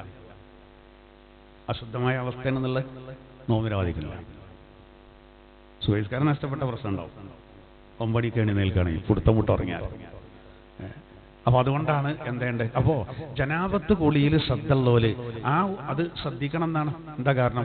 അഥവാ വല്ല തെറ്റും കാരണം അമ്പിയാക്കളെ എടുത്ത് പക്ഷം ചേരാനും മഹ്ശറയിൽ തടയപ്പെട്ടാൽ രക്ഷപ്പെടില്ല. അതുകൊണ്ടായിരിക്കും. പിന്നീട് നബി തങ്ങൾ പറഞ്ഞത് എന്താ അറിയോ? അയാൾക്ക് അയാളുടെ ചുറ്റുഭാഗത്ത് മുന്നിലും പിന്നിലും അതുപോലെ ഇരുപാർശ്വങ്ങളിലും മുകളിലും അതുപോലെ താഴ്ഭാഗത്തും ഇരുട്ട് ളുൽമത്ത് ആകങ്ങട്ട് വലയം ചെയ്തു. ഇതിൽ പിന്നെ ആകണ ബേജാറാകാണ്. ഇനി ഓന് അള്ളാഹു താല പ്രകാശം കൊടുത്തു ഓനെ രക്ഷപ്പെടുത്തുന്നത് 2 അമല് കാരനാണ്. ഒന്ന് ഹജ്ജ്, രണ്ടാമത്തത് ഉംറ. അത് കാരനാണെന്നാണ്. ഹജ്ജ്, ഉംറ. ഈ സാഹസിലുള്ളവർക്കൊക്കെ ഒരിക്കലെങ്കിലും ആ മണ്ണിലെത്താൻ അള്ളാഹു തൗഫീഖ് ചെയ്യട്ടെ. എല്ലാവർക്കും നിർബന്ധം ഉണ്ടായിക്കൊള്ളണമെന്നില്ല. ഉള്ള മുതലൊക്കെ വേണമല്ലോ. എന്നാ പൈസ തന്നെ വേണമെന്നില്ല. സ്ഥലമായാലും മതി, വിറ്റുകാണ്ട് പോകേണ്ടി വരും. ഹജ്ജ് ഉംറ ചെയ്യാൻ വളരെ പ്രധാനപ്പെട്ട. പണ്ടൊക്കെ അതിന് വലിയ റിസ്ക് ആയിരുന്നു. ഇപ്പം അത്ര തന്നെ ബുദ്ധിമുട്ടില്ല, സൗകര്യങ്ങൾ കൂടുതലാണ്. അത് നമുക്കൊരു വെളിച്ചമായിട്ട് നാളെ വരുന്നതാണ്. അതേ ഹദീസിൽ കാണാം, മഹ്ശറയില് ചിലർക്ക് അവരോടെല്ലാവരും സംസാരിക്കും. അവരോടെല്ലാവരും സംസാരിക്കുന്നുണ്ട്. അതൊരു ഭാഗ്യമാണ്. നമ്മളങ്ങോട്ട് സംസാരിക്കണ്ടല്ല, നമ്മളോട് ഇങ്ങോട്ട് സംസാരിക്കുമ്പോൾ ഒരു ഭാഗത്തുള്ള ചിലരോട് ആരും മിണ്ടണില്ല. അങ്ങനെ തടയപ്പെടുന്നതാണ്. അങ്ങനെ തടയപ്പെടുമ്പോൾ അങ്ങനത്തോൽക്ക് രക്ഷയായിട്ട് വരുന്നത് ഓരോരോ ജീവിതത്തിൽ സിലത്തുർ റഹ്ം, കുടുംബബന്ധം ചേർത്തിയിട്ടുണ്ടെങ്കിൽ അവിടെ രക്ഷപ്പെടുന്നതാണ്. കുടുംബബന്ധം ഇപ്പൊക്കെ പിന്നെ ഈ കുടുംബം എന്ന് പറഞ്ഞാൽ തന്നെ കൂടുമ്പോ ഇമ്പണ്ടായതുകൊണ്ടാണ് കുടുംബം. ബന്ധങ്ങൾ ഉണ്ടാക്കണം. ഇപ്പൊ പിന്നെ എല്ലാ കുടുംബങ്ങൾക്കും പ്രത്യേക ഇതൊക്കെ വരല തുടങ്ങി. എല്ലായിടത്തും ഇപ്പോൾ അല്ലെ സംഗമങ്ങളാണ്. നല്ലതും ഉണ്ട് ടൈല് എന്ന് പറഞ്ഞാൽ പാവപ്പെട്ടവരെ സഹായിക്കാനും ആ കുടുംബത്തിലുള്ളവരെ ഒരു പ്രത്യേകം സഹായിക്കാനൊക്കെ പ്രത്യേക കമ്മിറ്റിയും കാര്യങ്ങളൊക്കെ ഉണ്ട്. ചിലർ പിന്നെ ഒറ്റ കൂടുതലും അതിലൊരു ബിരിയാണി വെച്ച് അതിൽ തന്നെ ആകെ തെറ്റി പിരിയും. പിന്നെ അവൻ തന്നില്ല മറ്റൊന്നും തന്നില്ല പറഞ്ഞാണ്ട് ആ കുടുംബം കൂടിയ തന്നെ അടങ്ങാറ്. ഇപ്പം അത് മാത്രമല്ല, ഇപ്പം ഇന്നാളെ എനിക്ക് വിളിച്ചു ഉസ്താദെ, കോഴിക്കോട്ട് നിന്നാണ് ഞങ്ങൾ മുസ്തഫ കൂട്ടായ്മയുടെ ആളുകളാണ്. എനിക്ക് വിളിച്ചു. അത് നമ്മൾ ഇങ്ങനൊരു പിന്നെ കോഴിക്കോട്ടെ ഏതോ ഒരു പ്രധാന ഒരു ഹോട്ടൽ പറഞ്ഞു. ആ ഹോട്ടലിൽ ഒരു മീറ്റിംഗ് ഉണ്ട്, ഉസ്താദ് ഒന്ന് വരണം, നമുക്ക് മുസ്തഫ കൂട്ടായ്മയുടെ സംസ്ഥാന ഉസ്താദ് പേരുള്ളൂ. ഇത് ചെറിയ പേര് കേട്ടോ. യഹിനൊക്കെയാണ് റബ്ബേ കൂട്ടായ്മകൾ അറിയാം തന്നെ. അപ്പോൾ അന്വേഷിച്ച് നോക്കുമ്പോൾ മുസ്തഫാക്ക് മാത്രമൊന്നല്ല, ഹംസാക്ക് വേറുണ്ട്. ഹംസാൾ കുറേ ഉണ്ടല്ലോ, ഹംസത്തുൽ ഖറാർ എന്നൊക്കെ പറഞ്ഞ് ബേജാറാക്കിയാണ്ട് കുറേ ഹംസമണിയുണ്ട്. അപ്പം എല്ലാവർക്കും ഉണ്ട് പേരിന് കൂട്ടായ്മ. എന്നിട്ട് അതിൽ സംഗമങ്ങളും കാര്യങ്ങളൊക്കെ നടക്കുന്നുണ്ട്. അങ്ങക്ക് പിന്നെ അതൊക്കെ ഒരു പുളിച്ചിത്തരം പരിപാടി. നല്ല കാര്യം ഉണ്ടെങ്കിൽ ഇതാകാം, അതൊക്കെ തോന്നില്ല കാര്യം ഉണ്ടാവും എന്നുള്ളതൊക്കെ അത്രയാവേ. നമ്മൾ വെറുപ്പിക്കാനും വയ്യ. പിന്നെ പോലെ എന്നെ ഗ്രൂപ്പിലിടും. പിന്നെ ഉണ്ടല്ലോ, ഞാൻ പോയിട്ടൊന്നുമില്ല. പക്ഷെ പിന്നെ മഞ്ചേരി വെച്ച് അതിൽപ്പെട്ട ഒരാൾ കണ്ടു, അല്ലെങ്കിൽ എന്തേ വരാൻ ഞാൻ എന്തെങ്കിലും പ്രശ്നം ഉണ്ടോ ചോദിച്ചു. ഞാൻ പറഞ്ഞു, ഇപ്പോൾ മുസ്തഫകളാണ് കൂടുതൽ പറഞ്ഞാണ്ട് നമ്മൾ ദുരഭിമാനം നടിക്കുന്ന ഒരു സിസ്റ്റം ഉണ്ടാകാൻ പാടില്ല, അതിൽ കാര്യമില്ല. പിന്നെ അതേ സമയത്ത് അതിൽ നന്മ എന്തെങ്കിലും ഉണ്ടെങ്കിൽ അൽഹംദുലില്ലാഹ്. ചിലർ വളരെ ആത്മാർത്ഥമായിട്ട് ചിലതൊക്കെ ഉണ്ടാവും, ഇല്ല എന്നല്ല. എല്ലാത്തിനും കൂട്ടായ്മകൾ ഉണ്ട് എന്ന് പറയാം, എല്ലാത്തിനും ഉണ്ട്. അപ്പോൾ കുടുംബത്തിന് ഒരു പ്രധാനപ്പെട്ട കാര്യം തന്നെയാണ്. അപ്പോൾ അതാണ് ഇവിടെ പറയുന്നത്. അപ്പോൾ വളരെ വ്യക്തമായിട്ട് പറയണം. പിന്നെ കുടുംബബന്ധ അപരക്ഷത്ത് വരും. പിന്നെ അതേപോലെ തന്നെ പിന്നെ മറ്റൊന്ന് പറഞ്ഞത് സബാനിയാക്കളായ മലക്കുകൾ. സബാനിയാക്കളായ മലക്കുകൾ ശിക്ഷിക്കാൻ ഒരുങ്ങുമ്പോൾ രക്ഷയ്ക്ക് വരുന്നത് അമ്രുമ്പിൽ മഅറൂഫാണ്. നമ്മൾ തീരെ മൈൻഡ് ചെയ്യാത്തൊരു കാര്യമാണ്. അതായത് നമ്മൾ നല്ല കാര്യങ്ങൾ നമ്മൾ മറ്റുള്ളവർക്ക് പറഞ്ഞു കൊടുക്കുമല്ലോ, പക്ഷെ നമ്മൾ എപ്പോഴും നമ്മൾ ചെയ്യേണ്ടതാണ് കേട്ടോ. നമ്മൾ ചെയ്യുന്നതാകണേ നമ്മൾ പറഞ്ഞു കൊടുക്കുന്നത്, അല്ലെങ്കിൽ അത് ഒരിക്കലും എന്ത് ചെയ്യൂല, യേശൂല. അതുകൊണ്ട് ഉസ്താദിനോട് വളരെയാൻ വന്നായിരിക്കും. കാരണം ഉസ്താദിനോട് നാട്ടിൽ വളരെയാൻ പറഞ്ഞു. അപ്പോൾ മൂപ്പർക്ക് വിഷയം കൊടുത്തു, കുടുംബബന്ധമായിക്കോട്ടെ. ആ മൂപ്പര് പറഞ്ഞു, അത് നിങ്ങൾ വേറെ ഏതെങ്കിലും ഉസ്താദ്മാർക്ക് കൊടുത്തളിയാണ്, ഞാൻ വേറെ ഏതെങ്കിലും പറഞ്ഞോളാം. അത് പറഞ്ഞാൽ മൂപ്പര് പെടുന്ന മൂപ്പർക്കറിയാം, മൂപ്പര് കുടുംബത്തിൽ ഭയങ്കര അലപ്പാണ്. അപ്പോൾ പറഞ്ഞ അയൽപ്പക്ക ബന്ധം ഇസ്ലാമിൽ ആയിക്കോട്ടെ എന്ന് പറഞ്ഞാൽ മൂപ്പര് എന്നാൽ നിങ്ങൾ വേറെ മറ്റേ ഉസ്താദിന് കൊടുത്തളിയാറ്. കാരണം മൂപ്പര് അയൽവാസികളായിട്ടും തെറ്റാണ്. അത് എങ്ങനെ പറയാം, നാട്ടിൽ തന്നെ എങ്ങനെ പറയാം? അയാൾ അയൽവാസികൾ ആ സ്റ്റേജിൻ്റെ അടുത്ത് വന്നിട്ട് പറയും. അതെന്താ ഒരുമാതിരി ആർക്കും പറയാൻ കഴിയൂല. അപ്പോൾ പിന്നെ മൂപ്പരോട് പറഞ്ഞു എന്നാൽ ദാമ്പത്യ ജീവിതം ആയിക്കോട്ടെ ആറ്. അപ്പോഴറിഞ്ഞ് മൂപ്പരെ പെണ്ണുങ്ങൾ തെറ്റിപ്പോയിക്കണം. അതിൽ അവസാനം മൂപ്പരോട് ചോദിച്ചു അത്രേ ഇനി എന്താണെന്ന് പറയണ്ട. അപ്പോൾ മൂപ്പര് ഞാൻ മഹേശ്വറയെ പറ്റി പറഞ്ഞോളാം. അത് പിന്നെ വലിയൊരു കുഴപ്പമില്ലാതെ അങ്ങനെയിട്ട് ഒരു പറയാമല്ലോ മഹേശ്വറന്ന് വലിച്ചു നീട്ടി പറയാം. അവിടെ കല്യാണ പോലെ എറണാകുളത്തുള്ള ആൾക്ക് മലപ്പുറത്ത് വന്ന് നല്ലോണം കാച്ച തൽക്കാലം അറിയില്ല അല്ലേ. മലപ്പുറത്ത് എറണാകുളത്തോ കോഴിക്കോടൊക്കെ പോയിട്ട് എന്ത് ചെയ്യുക, നല്ല തള്ളുള്ള. അവ ഇവ തക്കൂലിന മാലാ തഫൽ. ഇന്നത്തെ കാലത്ത് ആളുകളെല്ലാം നോക്കും. ഒരു മുദരിസിന്റെ അനുഭവത്തിൽ പിന്നെ കല്യാണത്തിലെ ദൂരത്തിനെതിരെ പിന്നെ ചെറുപ്പക്കാരൊക്കെ വിളിച്ചു കൂട്ടിയൊരു പരിപാടിയാണ്. അപ്പോൾ മൂപ്പര് ആശംസ അറിയാൻ വിളിച്ചാണ്. അതിൽ മൂപ്പരാണ് കത്തി കയറി കല്യാണത്തിലെ ദൂരത്തിനെതിരെ. അപ്പോൾ മൂപ്പരെ പരിയിലെ കല്യാണം 3 ദിവസം. അതിലപ്പം തന്നെ കുട്ടികൾ സ്റ്റേജിൽ കയറി. ഇത് നിങ്ങൾക്ക് പറ്റൂലേ ബസ്സളാകാൻ പിന്നെ എടുക്കലും പോകണം. ഇവർ മുദ്രീസാണ് ആശംസ പറഞ്ഞ് പോയാൽ മതി. എല്ലാവിധ ആശംസകളും അസ്സലാമു അലൈക്കും എന്ന് പറഞ്ഞാൽ തീർന്നീനും. അവിടെ ഡെക്കറേഷൻ ചെയ്തു ഉഷാറായിട്ട് പറയുന്നു. അവനാൻ ശ്രദ്ധിക്കണ്ടാണെങ്കിൽ 3 ദിവസത്തെ പരിപാടിയാണ്. അപ്പോൾ കുട്ടികൾ ചോദിച്ചു. ഇന്നത്തെ കാലം അങ്ങനെ കുട്ടികൾ നേരെ ചോദിക്കും. അതുകൊണ്ട് നല്ലോണം ശ്രദ്ധിച്ചു പറയണം. അംറു ബിൽ മഅറൂഫ്. നോക്കൂ, ഇനി അഥവാ നമ്മൾ ചെയ്യാത്ത കാര്യങ്ങാനും പറഞ്ഞാൽ അന്ന് മുതൽ ചെയ്യണം. നമ്മൾ ഒരാളോട് പറയാം തഹജ്ജുദൊക്കെ നിസ്കരിച്ചണം കേട്ടോ, ഉള്ളിലൊരു കുത്തുണ്ടാവുമോ നിസ്കരിച്ചണില്ലെങ്കിൽ അല്ലേ. പടച്ചോനെ ഞാൻ നിസ്കരിച്ച ആളെ ഫോനോട് പറഞ്ഞേ അന്ന് മുതൽ തുടങ്ങണം. അതാണ് അതിൻ്റെ മാന്യത. അപ്പോൾ എന്തായിരുന്നാലും അത് രക്ഷക്ക് വരുന്ന ഈ വിശാലമായ ഹദീസിൽ പിന്നെ പറയുന്ന എന്താ അറിയോ, മുഖത്തേക്ക് അഗ്നി വരുന്നൊരു രംഗണ്ട്. അതിനെ ആകെ ബേജാറാവും. ഓൻ ചെയ്ത തെറ്റുകാരനാണ്. അള്ളാഹു താല തൽക്കാലം അതിനണ്ട് ബ്ലോക്കാക്കുന്നത് ഓൻ ചെയ്ത സ്വതക്ക കൊണ്ടാണെന്നാണ്. ദാനധർമ്മങ്ങൾ. അതുപോലെ തന്നെ മുട്ടുംകാലിലിങ്ങനെ മുട്ടുകുത്തിയിട്ട് ഇങ്ങനെ ഇരുത്തിക്കുന്നതാണ്. ശരിക്കും ഇരിക്കാൻ കഴിയണില്ല, പേടിച്ചിട്ട് നിൽക്കാനും കഴിയണില്ല. അപ്പൊ മുട്ടുകുത്തിയിട്ട് ഇങ്ങനെ ഇരിക്കുകയാണ് ബേജാറായിട്ട്. ഇപ്പൊ ചില ആൾക്കാരുണ്ടല്ലോ ബേജാറായിട്ട് എത്തിയാലും നമ്മളിപ്പോൾ ഇരിക്കുകയാണ്, വേറൊരാൾ ബേജാറായിട്ടൊരു കാര്യം പറയാൻ വന്നാൽ മുട്ടുത്തിരിക്കും. നിങ്ങൾ ഇരുന്ന് പറയും, ഇരിക്കാനൊന്നും കഴിയില്ല ഉസ്താദേ, അറിയില്ലേ ബേജാറായിട്ട്. അതേപോലെ മാശറിൽ ഇരുത്തണ്ട. അപ്പം അവിടെ രക്ഷക്ക് വരുന്നത് ഹുസ്നുൽ ഖുൽഖാണെന്നാണ്. ഹുസ്നുൽ ഖുൽഖ് നമ്മൾ ശ്രദ്ധിക്കുക. സൽസ്വഭാവം. ഒരാൾ വളരെ നല്ല സ്വഭാവമാണ്, വളരെ നീറ്റാണ് എന്ന് പറഞ്ഞാൽ അത് ചിലപ്പോൾ ആളുകടിയിൽ അത്ര ഇല്ലല്ല. അത് ഓനെ പൊട്ടനായതുകൊണ്ട് നമ്മൾ ഭയങ്കര ജഗപോകാവുമ്പോഴേക്കാരും ചിലപ്പോൾ അറിയാം. അങ്ങനല്ല, ഒരാൾ നല്ലൊരു സൽസ്വഭാവിയാണെങ്കിൽ ഓൻ അങ്ങനെയൊക്കെയുള്ള ചില ഘട്ടങ്ങളിൽ അത് വലിയ രക്ഷയായിട്ട് വരുന്ന. ഈ പാപങ്ങൾ പൊറുക്കപ്പെടുന്നതിനെ പറ്റി പറഞ്ഞപ്പോൾ ഇത്രയും പറഞ്ഞതാണ്. നോക്കൂ, സമയമല്ല, ഇനി നമുക്ക് അടുത്തായി.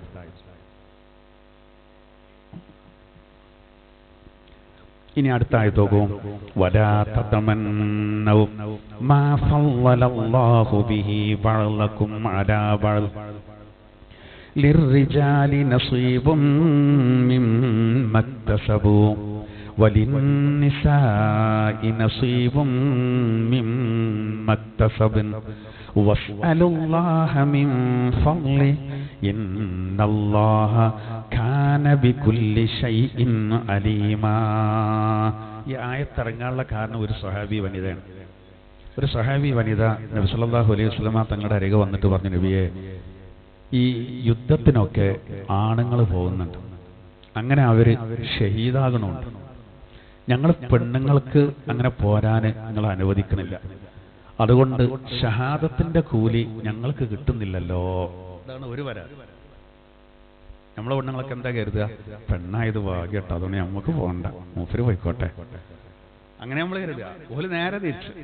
ഇനി വേറൊരു സംഭവം കൂടി ഉണ്ടായി. ഇതേ സ്വഹാബി വനിത നബിയോട് പറഞ്ഞു, നബിയെ, വാപ്പാന്റെയും ഉമ്മാന്റെയും മുതൽ ഓഹരിയാക്കുമ്പോൾ ഞങ്ങൾക്ക് പകുതിയേ ഉള്ളൂ, ആണുങ്ങൾക്ക് മുഴുവനായിട്ട്. ആണുങ്ങളെ പകുതി ഞങ്ങൾക്കുള്ളൂ, അതായത് ഞങ്ങൾ ഇരട്ടി ആണുങ്ങൾക്കുണ്ട്. ഇങ്ങനെ ഈ വിവേചനം എന്തുകൊണ്ടാണ്? അത് ചിലപ്പോൾ നമ്മളവിടെ ഉണ്ടാവും. ശരിയല്ല പറഞ്ഞത്, ആദ്യം പറഞ്ഞത് തെറ്റേക്കാരോ. നമ്മളെ പെണ്ണുങ്ങളിപ്പോൾ കരുതലുണ്ടാവും ശരി എന്നല്ലേ. പക്ഷെ അപ്പോഴാണ് ഈ ആയത്തിറങ്ങുന്നത്. അപ്പോൾ ഒരു ആത്മാർത്ഥമായിട്ടാട്ടോ. അവിടെ എന്താ ഒരു വിവേചനം? ആത്മാർത്ഥമായിട്ടാണ്. ആത്മാർത്ഥത ഉണ്ട് എന്നുള്ളതിൻ്റെ അടയാളാണ് മറ്റേതും കൂടി ഓല എന്ത് ചെയ്തു, തൂകൊപ്പിച്ചല്ലോ. എന്താ യുദ്ധത്തിന് ഞങ്ങൾ പറഞ്ഞേക്കാത്തത്? യുദ്ധം അത്ര സുഖമുള്ളൊരു കാര്യമല്ലല്ലോ. അപ്പം ഇറങ്ങിയ ആയത്താണ്. പക്ഷെ ആയത്ത് കുറച്ചും കൂടി വിശാലമായി തന്നെ അള്ളാഹു ആ കാര്യം പറഞ്ഞു. കേട്ടോളൂ.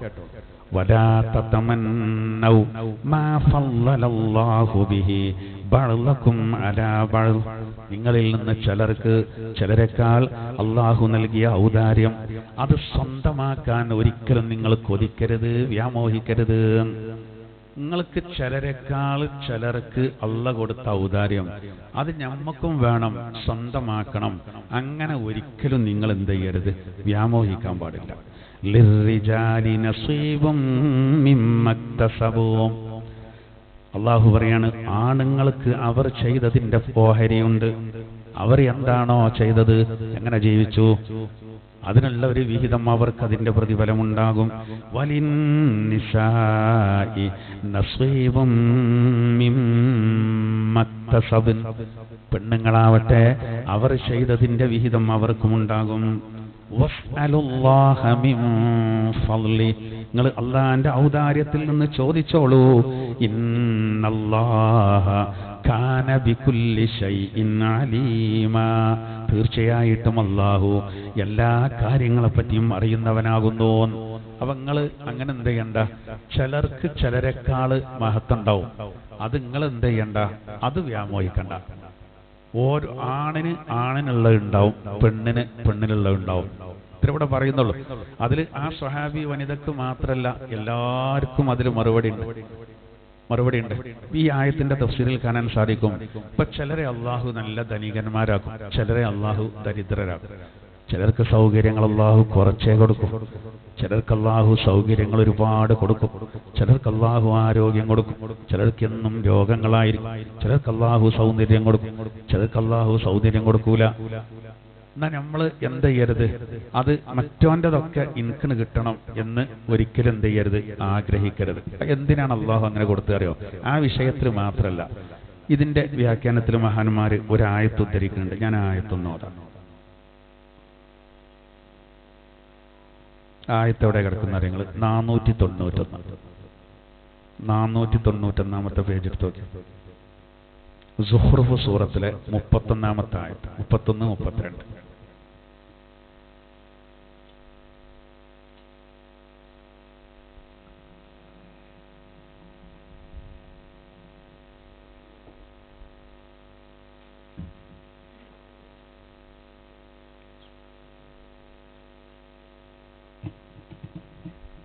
രണ്ടായത്തൊന്നോട്.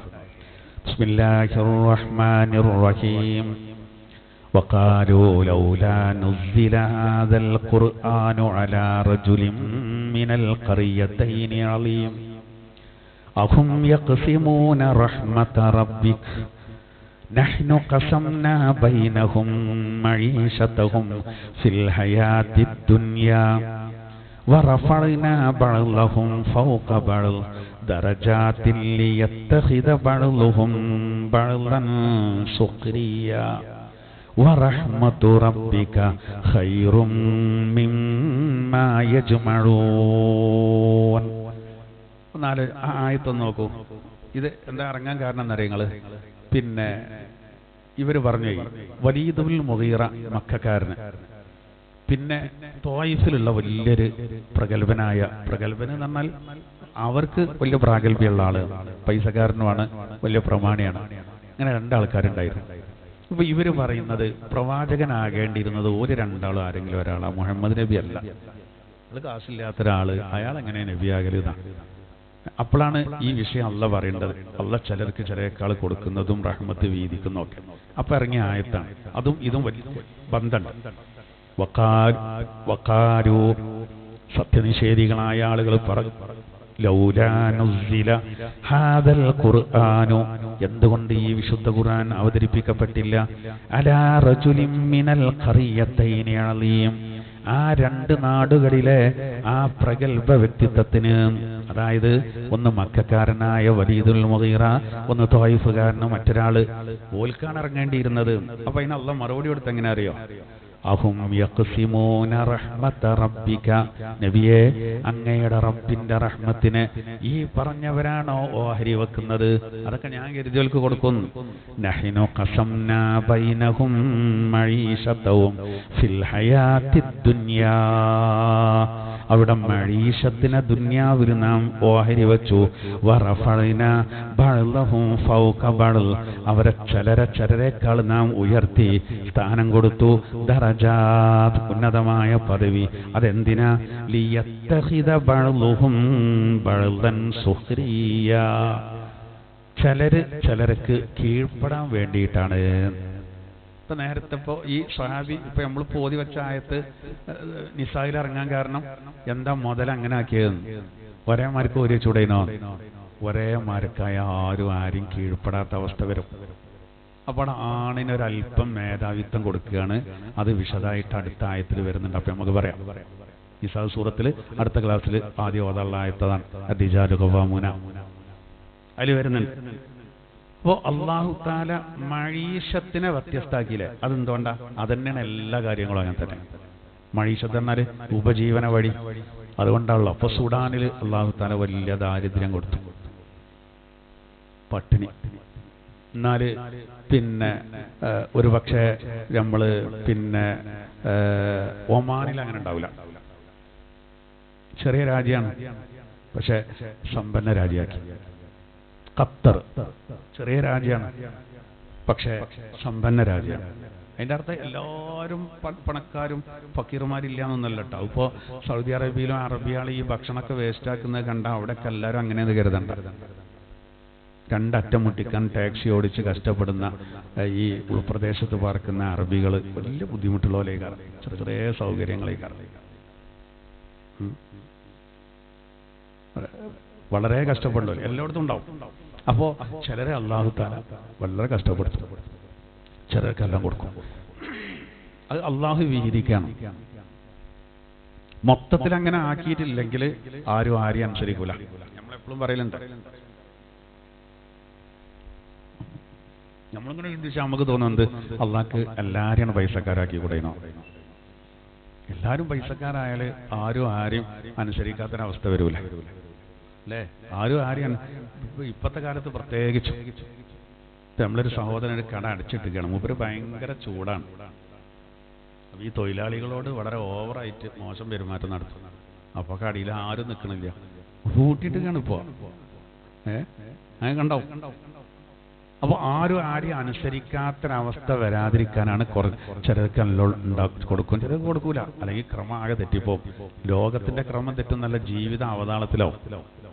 അല്ല, ഇപ്പം മനുഷ്യന്മാർ കൈകാര്യം ചെയ്യുന്ന റിസർവ് ബാങ്കും മറ്റുമൊക്കെ അല്ലേ, നോട്ടടിക്കാനും മറ്റൊക്കെ നിയന്ത്രണങ്ങൾ ഒഴിവാക്കിയിട്ട് ഇഷ്ടംപോലെ അടിച്ചൂടെ? പേപ്പർ ഇട്ടൂലെ? നമുക്ക് സാധനം നമ്മളെടുത്തില്ലേ, കൊത്താ പോരെ? നടക്കൂല. കാരണം അങ്ങനെ ആയി കഴിഞ്ഞാൽ ഇതിന് വില ഉണ്ടാവില്ല, മൂല്യം പോയാൽ പോയില്ലേ? അപ്പൊ അങ്ങനെ കുറെ പ്രശ്നങ്ങളുണ്ട്. അപ്പൊ അതുകൊണ്ട് സുഖ്റൂഫ് സൂറത്തിൽ പറയാണ്, ഈ മഈശത്തിനെ നമ്മൾ ഓഹരി വെച്ചു, അത് വ്യത്യസ്ത രൂപത്തിൽ. അതെന്തിനാ? ചിലരെക്കാളാണ് ഉയർത്തി. അതെന്താ? ചിലർക്ക് കീഴ്പ്പെടാൻ വേണ്ടിയാ.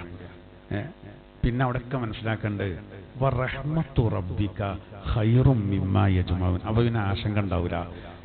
അള്ളാഹുവിന്റെ റഹ്മത്ത് നിങ്ങൾ ഒരുമിച്ച് കൂട്ടുന്ന ഏതൊന്നിനേക്കാളും ഉത്തമമായത് അതാണ് കേട്ടോ. എന്താ അറിയോ? അള്ളാഹിന്റെ റഹ്മത്തിനെ അള്ളാഹു 100 മൊത്തം. ആ 100ൽ നിന്ന് ഒരൊറ്റ റഹ്മത്താണ് ഈ പ്രപഞ്ചത്തിന് അള്ളാഹു നൽകിയിട്ടുള്ളത്. ഇപ്പൊ നമ്മൾ ഉപയോഗിച്ച് നമ്മൾ മുൻഗാമികൾ ഇനി വരാൻ പോണ്ടവരും ഒന്ന്, പ്രപഞ്ചത്തിൽ മൊത്തം വായും വെള്ളവും വെളിച്ചും ഭക്ഷണം അങ്ങനെ നോക്കി 99 അള്ളാഹു മാറ്റി വെച്ചത് പരലോകത്തേക്കാണെന്നാണ്. അപ്പൊ അതിൻ്റെ ഒരു വിശാലത എത്ര! അപ്പൊ നിങ്ങൾ ഇവിടെ എന്തൊക്കെ നേടിയെടുക്കുന്നോ അതിനേക്കാളൊക്കെ ഉത്തമമായത് ഏതാണ്? അള്ളാഹിന്റെ റഹ്മത്താണെന്ന് അവിടെ സുഖ്റൂഫ് സൂറത്തിൽ പറയുമ്പോൾ ആ 99 ഉണ്ടല്ലോ, അതിനുള്ളൊരു ഒരുക്കാൻ വേണ്ട. ഇവിടെ എന്തേ അങ്ങനെ കുറച്ച് കുറവും കാര്യങ്ങളൊക്കെ ഉണ്ടാവും, കാര്യാക്കണ്ട അതാ പറയുന്നത്. അപ്പൊ പിന്നെ മറ്റുള്ള വിഷയം ഇപ്പോ ആ പിന്നെ സ്വഹാബി വനിത ചോദിച്ചല്ലോ, എന്ത് നബിയെ, പിന്നെ യുദ്ധത്തിന് ഞങ്ങൾക്ക് ഷഹീദിന്റെ കൂലി കിട്ടണില്ലല്ലോ. അതിനാണ് അള്ളാഹു അതിന്റെ തൊട്ട് പിറകെ എന്ത് പറഞ്ഞത്? ആണിനുള്ളത് ഉണ്ടാകും, അതുപോലെ തന്നെ പെണ്ണിനുള്ളത് ഉണ്ടാകും എന്ന് അള്ളാഹു താല പറയാനുള്ള കാരണം അതാണ്. അപ്പോൾ ഓരോരുത്തർക്കും അതിനനുസരിച്ച് അള്ളാഹു താല കൊടുക്കും. നമുക്കില്ലാത്ത കുറേ പെണ്ണുങ്ങൾക്ക് മാത്രമുണ്ട്, പെണ്ണുങ്ങൾക്കില്ലാത്ത നമുക്കുണ്ട്. ഇപ്പൊ ഖുത്ബോദിന്റെ കൂലി ആണിന് മാത്രമേ കിട്ടുള്ളൂ. ആണ് മാത്രമേ കിട്ടുള്ളൂ. കാരണം അതിന് പെണ്ണിന് ചാൻസേ കൊടുത്തിട്ടില്ല. ഇപ്പം എനിക്ക് ഭയങ്കര ജലദോഷം, ഞാൻ പെണ്ണുങ്ങളോട് പറഞ്ഞേക്കാൻ പറ്റും, കല്യാണത്തിന് ചെന്നാൽ ഒറ്റക്ക് പോയിക്കോന്ന് പറയാം, ഞാനല്ല ജലദോഷമാണ്, ഇനിയിപ്പോൾ അവിടെ വന്നുകൊണ്ട് പ്രയാസമുണ്ട്. പക്ഷെ വെള്ളിയാഴ്ച ഖുത്ബക്ക് എനിക്ക് ഭയങ്കര ബുദ്ധിമുട്ടുണ്ട്, ഇന്ന് ചോദിക്കും പറയാൻ പറ്റും ഇല്ല, ഒരു നിലക്കും ചാൻസ് ഇല്ല. ആണും പെണ്ണും ഒരുപോലെയാണെന്ന് പറയുന്ന നവീനവാദക്കാർ, പുത്തൻ കൂറ്റുകാർ, അവരും പെണ്ണുങ്ങളെ കൊണ്ട് ഖുത്ബ ഓതിപ്പിക്കണില്ല, മിറാബ് കയറ്റണില്ല. നാളെ ഏതോ ഒരു താത്ത അങ്ങനെ ജുമഴക്ക് നിസ്കരിച്ചിരുന്നു. ആദ്യം അങ്ങനെ പുത്തൻ പ്രസ്ഥാനത്തേക്ക് പോയി, പിന്നെ ചേങ്ങനൂരിൻ്റെക്ക് പോയി, അതിൻ്റെ മുമ്പ് ജുമ ഖുത്ബ ഓതി, പിന്നെ ഇപ്പോൾ ഒന്നും വേണ്ട എന്നുള്ളിടത്താണ്. പേരൊന്നും പറയണ്ട, അതിന് മാത്രം ഇല്ലാത്തതുകൊണ്ടാണ്. പിന്നെ നാവ് ഊറക്ക് തൻ്റെ ഇരുട്ടങ്ങളൊക്കെ പേര് പറഞ്ഞ അങ്ങനത്തെ തീട്ടങ്ങളാണ്. ഇസ്ലാമിനെ എതിർക്കുക എന്നുള്ള ചില സാമൂഹ്യ നിരീക്ഷകന്മാർ എന്നൊക്കെയാണ് ചാനലുകാർ ഇവരൊക്കെ പരിചയപ്പെടുത്തൽ. ഒരു ആറ്റിറ്റ്യൂഡൊക്കെ കണ്ടാൽ ഓൽക്ക് തിരിയാത്തൊരു വിഷയമല്ല തോന്നിപ്പോ. പക്ഷെ ഒരു റഫ് അറിയില്ല, അറിയണ്ടോലൊപ്പം ഇരിക്കുമ്പോഴല്ലേ ഇവരെ കള്ളി പൊളിയാ. അപ്പൊ അങ്ങനത്തെ ആളുകളുണ്ട്. അപ്പൊ നമ്മൾ പറയുന്നത് എന്താ അറിയോ, അള്ളാഹു താല എല്ലായിടത്തും ഏറ്റവും വ്യത്യാസം നൽകേണ്ടില്ല. നിങ്ങൾ ഇപ്പൊ ആണുങ്ങൾക്ക് അങ്ങനെയൊക്കെ പിന്നെ യുദ്ധത്തിന് പോകേണ്ട അവസ്ഥ അങ്ങനത്തെ കോൽക്ക് കൊടുത്തു. കാരണം ഓരോ ശരീരപ്രകൃതം അങ്ങനെയാണ്, കുറച്ച് വ്യത്യാസപ്പെടുത്തി. എന്നാ നോക്കുങ്ങൾ, പ്രസവം എന്ന് പറയുന്ന മഹത്തായ കർമ്മം നിർവഹിക്കുന്ന പെണ്ണുള്ളോ, ഇപ്പൊ എത്ര കാലം പരിഷ്കരിച്ചു എന്ന് പറഞ്ഞാലും അതിനിപ്പോ എന്നെ വേണ്ടേ? വളർന്നു വരുന്ന പെൺകുട്ടിയൊക്കെ അതിനൊക്കെ മടിയാണ്. അതുകൊണ്ട് വിവാഹം തന്നെ വേണ്ടെന്ന് അറിയണ്ട. എത്ര കാലം പോകും അങ്ങനെ? ഇത് ഈ സംവിധാനം ആകെ തകർന്നു പോകില്ലേ? പ്രകൃതിയിൽ പടച്ചോ നിശ്ചയിച്ചല്ലേ അത്. ആ കുട്ടികളാവുമ്പോൾ അങ്ങനെ തോന്നുകയാണ്, ആരെങ്കിലും ആരൊക്കെയോ പുളിമ കയറ്റാണ്. അതിനനുസരിച്ച് ഇവർ പറയാണ് കുട്ടികൾ വിവാഹം ഒന്നും വേണ്ട, ഇപ്പൊ തന്നെ വിവാഹം കഴിച്ചവരും പ്രസവവും കാര്യങ്ങളും ഈ കാരം പഠിക്കാൻ കഴിയൂല എന്നൊക്കെ പറയാം. പഠനത്തിന്റെ പേര് പറഞ്ഞുകൊണ്ടാണ് എന്ത് ചെയ്യുക ഇവർ പറയാം. പഠനത്തിന്റെ കാര്യം ഇപ്പൊ നമ്മളിങ്ങനെ ഓരോ ദിവസമല്ലേ കേൾക്കുന്നുണ്ടില്ല. ഞങ്ങൾ ഉസ്ബെക്കിസ്ഥാനിലെ സംഭവം കണ്ടില്ല. മലപ്പുറം ജില്ലക്കാരനായ സഹോദരന് അവിടെ പോയിട്ട് പിന്നെ ഒപ്പമുള്ള പെൺകുട്ടിനെ, മലയാളിയായ ഹിന്ദു പെൺകുട്ടിനെ കൊന്നു എന്നാ പറയുന്നത്. ഇപ്പൊ ഇവിടെ ഭയങ്കര ഒച്ചപ്പാടാണ്. കൊന്നത് ഭയങ്കര പ്രശ്നം, പോലീസ് അന്വേഷിക്കട്ടെ, അത് നല്ല ശിക്ഷ വേണം, നല്ല ശിക്ഷ വേണം, അതിൽ തർക്കമില്ല. പക്ഷേ അതിപ്പോ പിന്നെ വലിയൊരു ജിഹാദാക്കി മാറ്റി മതം മാറ്റാനുള്ള ശ്രമമാണ്. ഒരു മുൻ ജഡ്ജി ലൈവിൽ വന്നിട്ട് പറഞ്ഞു അതിനൊരു എവിഡൻസും ഇല്ല, മതം മാറ്റാൻ ശ്രമിച്ചിട്ടാണ് ലാപ്ടോപ്പ് കൊണ്ട് അടിച്ച് തലടിച്ച് പൊട്ടിച്ചെന്നുള്ളതിന് രേഖയില്ല. കൊലപാതകം നടന്നിട്ടുണ്ട്, അത് അന്വേഷിക്കണം, പിടിക്കണം, പുറത്തിറങ്ങരുത്, നല്ല ശിക്ഷയാണ്, എന്നാലേ മറ്റുള്ള കുട്ടികൾക്ക് ഒരു പേടി ഉണ്ടാവുള്ളൂ. ഇങ്ങനത്തെ കാത്ത് കിടക്കാനല്ല. മാതാപിതാക്കൾക്ക് വിഷമമുള്ള കാര്യമാണ്, എന്നാലും പ്രശ്നം തന്നെയാണ്. പക്ഷെ അവിടെ വെറുതെ കൂട്ടാണ് എന്ത്, മതം മാറാൻ നിർബന്ധിച്ചു. നോക്കി നിങ്ങൾ, മതം മാറാൻ നിർബന്ധിക്കുക എന്നൊക്കെ പറയുമ്പോൾ മതപരമായിട്ട് ഒരു കാഴ്ചപ്പാടൊക്കെ ഉള്ളവരാണ്.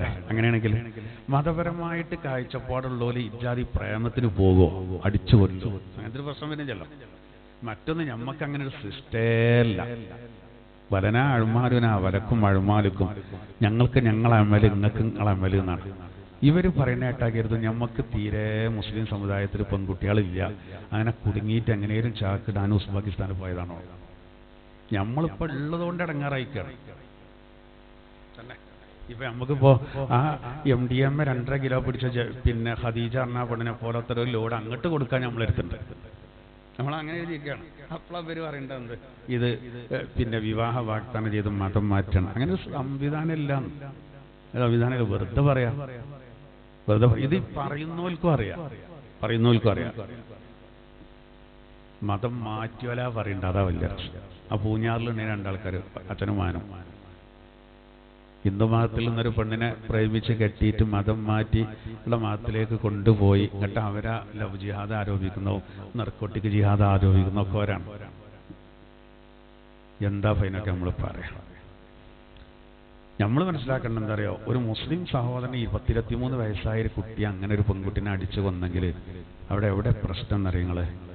പ്രശ്നം ധാർമ്മിക വിദ്യാഭ്യാസം കൊടുക്കാത്താണ്. അതാണ് വേണ്ട. ആ കാര്യത്തിൽ നമ്മൾ നല്ല ശ്രദ്ധ വേണം. നമ്മൾ കാണേണ്ടത് അതിനൊക്കെ നിരുത്സാഹപ്പെടുത്തുകയാണ്. ഇപ്പൊ കർണാടകത്തിൽ കണ്ടില്ലേ, ഉസ്താദിനെ തല്ലണം, മാതിരി അടിയടിച്ചു. കാര്യത്തിന് അടിച്ച ആരുമില്ല. ഇപ്പം തങ്ങൾ പറഞ്ഞാണ്ട് ഒരാൾ പറയുന്നുണ്ട്, എന്നെ കുറ്റം പറഞ്ഞ തിരൂരിലെ ഒരു സ്ത്രീ ക്യാൻസർ വന്ന് വയറ് പൊട്ടി മരിച്ചു ലൈവിൽ വന്ന് പറയണം. ഓനെ 2 പൂസം ആരുമില്ല. ഇത് തങ്ങൾ ഒരല്പം ആത്മീയത ഉണ്ടെങ്കിൽ ഇങ്ങനെ പറയോ? ഏയ് പറയോ? എന്ന് പറഞ്ഞാണ് പറയോ? അറിയില്ല. പണ്ടല്ല ത്വരീഖത്തിന്റെ പേരിലൊക്കെ ഉണ്ട്. എവിടെ ഒരു 3 ആളെങ്ങനെ കാണാം ത്വരീഖത്തിന്റെ പേരിൽ. എന്തോ ഒരു തെറിയ പറയുന്നുണ്ട്. അപ്പൊ തന്നെ ത്വരീഖത്തല്ല മനസ്സിലാക്കുക. അതെന്താ ത്വരീഖത്ത് എന്നൊക്കെ പറഞ്ഞാലേ ഉള്ളു സ്ഫുടം ചെയ്യാനുള്ള സംവിധാനം. ബാഹ്യമായ ഈ ഭക്തിക്ക് പുറമെ ആന്തരികമായിട്ടും കൂടിയും ഭക്തി ഉണ്ടാക്കാനുള്ള സംവിധാനം ത്വരീഖത്ത് പറഞ്ഞാൽ. ഇത് രാഷ്ട്രീയത്തെ വെല്ലുന്ന രൂപത്തിൽ പറയണ്ടോ? എങ്ങനെ ത്വരീഖത്ത് ഇങ്ങനെ പറഞ്ഞ ആലിമീങ്ങളെ കുറ്റം പറഞ്ഞു. ശരീഅത്തിന്റെ പണ്ഡിതന്മാരാണ് ഇങ്ങനെ കളിയാക്കും ചിലർ. ശരീഅത്തല്ല ദീന്, അതല്ലേ പ്രാക്ടിക്കലായിട്ട് നബി സല്ലല്ലാഹു അലൈഹി വസല്ലമ തങ്ങൾക്ക് കാണിച്ചു കൊടുത്തല്ലേ ജിബ്രീൽ എന്ന മലക്കണ്ട. അത് ഞാൻ പറയുന്നത് എന്താ പറയുക, ഓരോന്ന് കേൾക്കുമ്പോൾ നമുക്ക് വിഷമാണ്. നോക്കി നിങ്ങൾ, ഒരു ലൈവായിട്ട് വന്നിട്ട് പറയാണ് ഒരു പെണ്ണ് ഇന്ന കുറ്റം പറഞ്ഞുകൊണ്ട് ആ പെണ്ണിനെ പഠിച്ചം പിടിച്ചെടുത്തു, ക്യാൻസർ വന്നിട്ട് വയറ് പൊട്ടി എന്നൊക്കെ ബലൂൺ പൊട്ടും പോലെ പൊട്ടിയമാരൊക്കെ ഈ ചങ്ങായി പറയുന്നുണ്ട്. അങ്ങനെ ഒരു ഗുരുത്തക്കേട് തട്ടിയതാണെങ്കിൽ അങ്ങനത്തെ ഒരു പറയില്ലല്ലോ. ഒരു ഗുരുത്തുണ്ടെങ്കിൽ പറയില്ലല്ലോ. ഓലങ്ങനെ പറയാനും പോകില്ലല്ലോ ആരും. അപ്പൊ ഇങ്ങനത്തെ ഒക്കെയാണ് നമ്മൾ കേൾക്കേണ്ടത്. അള്ളാനെ മറന്നുകൊണ്ടുള്ള പരിപാടിയാണ് ഇതൊക്കെ. ഓലൊക്കെ ലാസ്റ്റ് അന്ത്യം എങ്ങനെയാന്ന് കണ്ടിട്ടുണ്ട്. അപ്പോൾ അത് വേറെ. എന്നാൽ അതേ സമയത്ത് ശിക്ഷണത്തിന്റെ ഭാഗമായിട്ട് ഇനിയിപ്പോൾ നമ്മളൊക്കെ കുട്ടികൾ മദ്രസയിൽ പഠിക്കുന്നുണ്ടാവും കേട്ടോ. കുട്ടികൾ പഠിക്കാൻ ഈ ബുദ്ധിയില്ലാത്തതിൻ്റെ പേരിലൊന്നും ഉസ്താദുമാർ തല്ലൂല. നമ്മളെ സമസ്തൻ്റെ ഒക്കെ ട്രെയിനിങ് തന്നെ നല്ലോണം കൊടുക്കുന്നുണ്ട്. തല്ലരുത്. ഇപ്പോൾ വടി പറ്റൂല. പക്ഷേ ഇവിടെ പ്രശ്നം എന്താ പറയുക, നിങ്ങൾ വല്ലാതെ കുതിരളിച്ചുമ്പോൾ സൈ കെട്ടിട്ടാണ് ഈ ഉസ്താദുമാർ തല്ലുണ്ട്.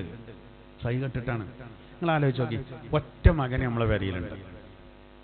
എന്നിട്ട് ചിലപ്പോൾ ചില വാപ്പാര് പെണ്ണുങ്ങളോട് നോക്കേ ഓനോട് ഇച്ചു പറഞ്ഞല്ലോ കേട്ടോ, ഞാൻ പറഞ്ഞാലോ ഒക്കെ കണ്ടോ.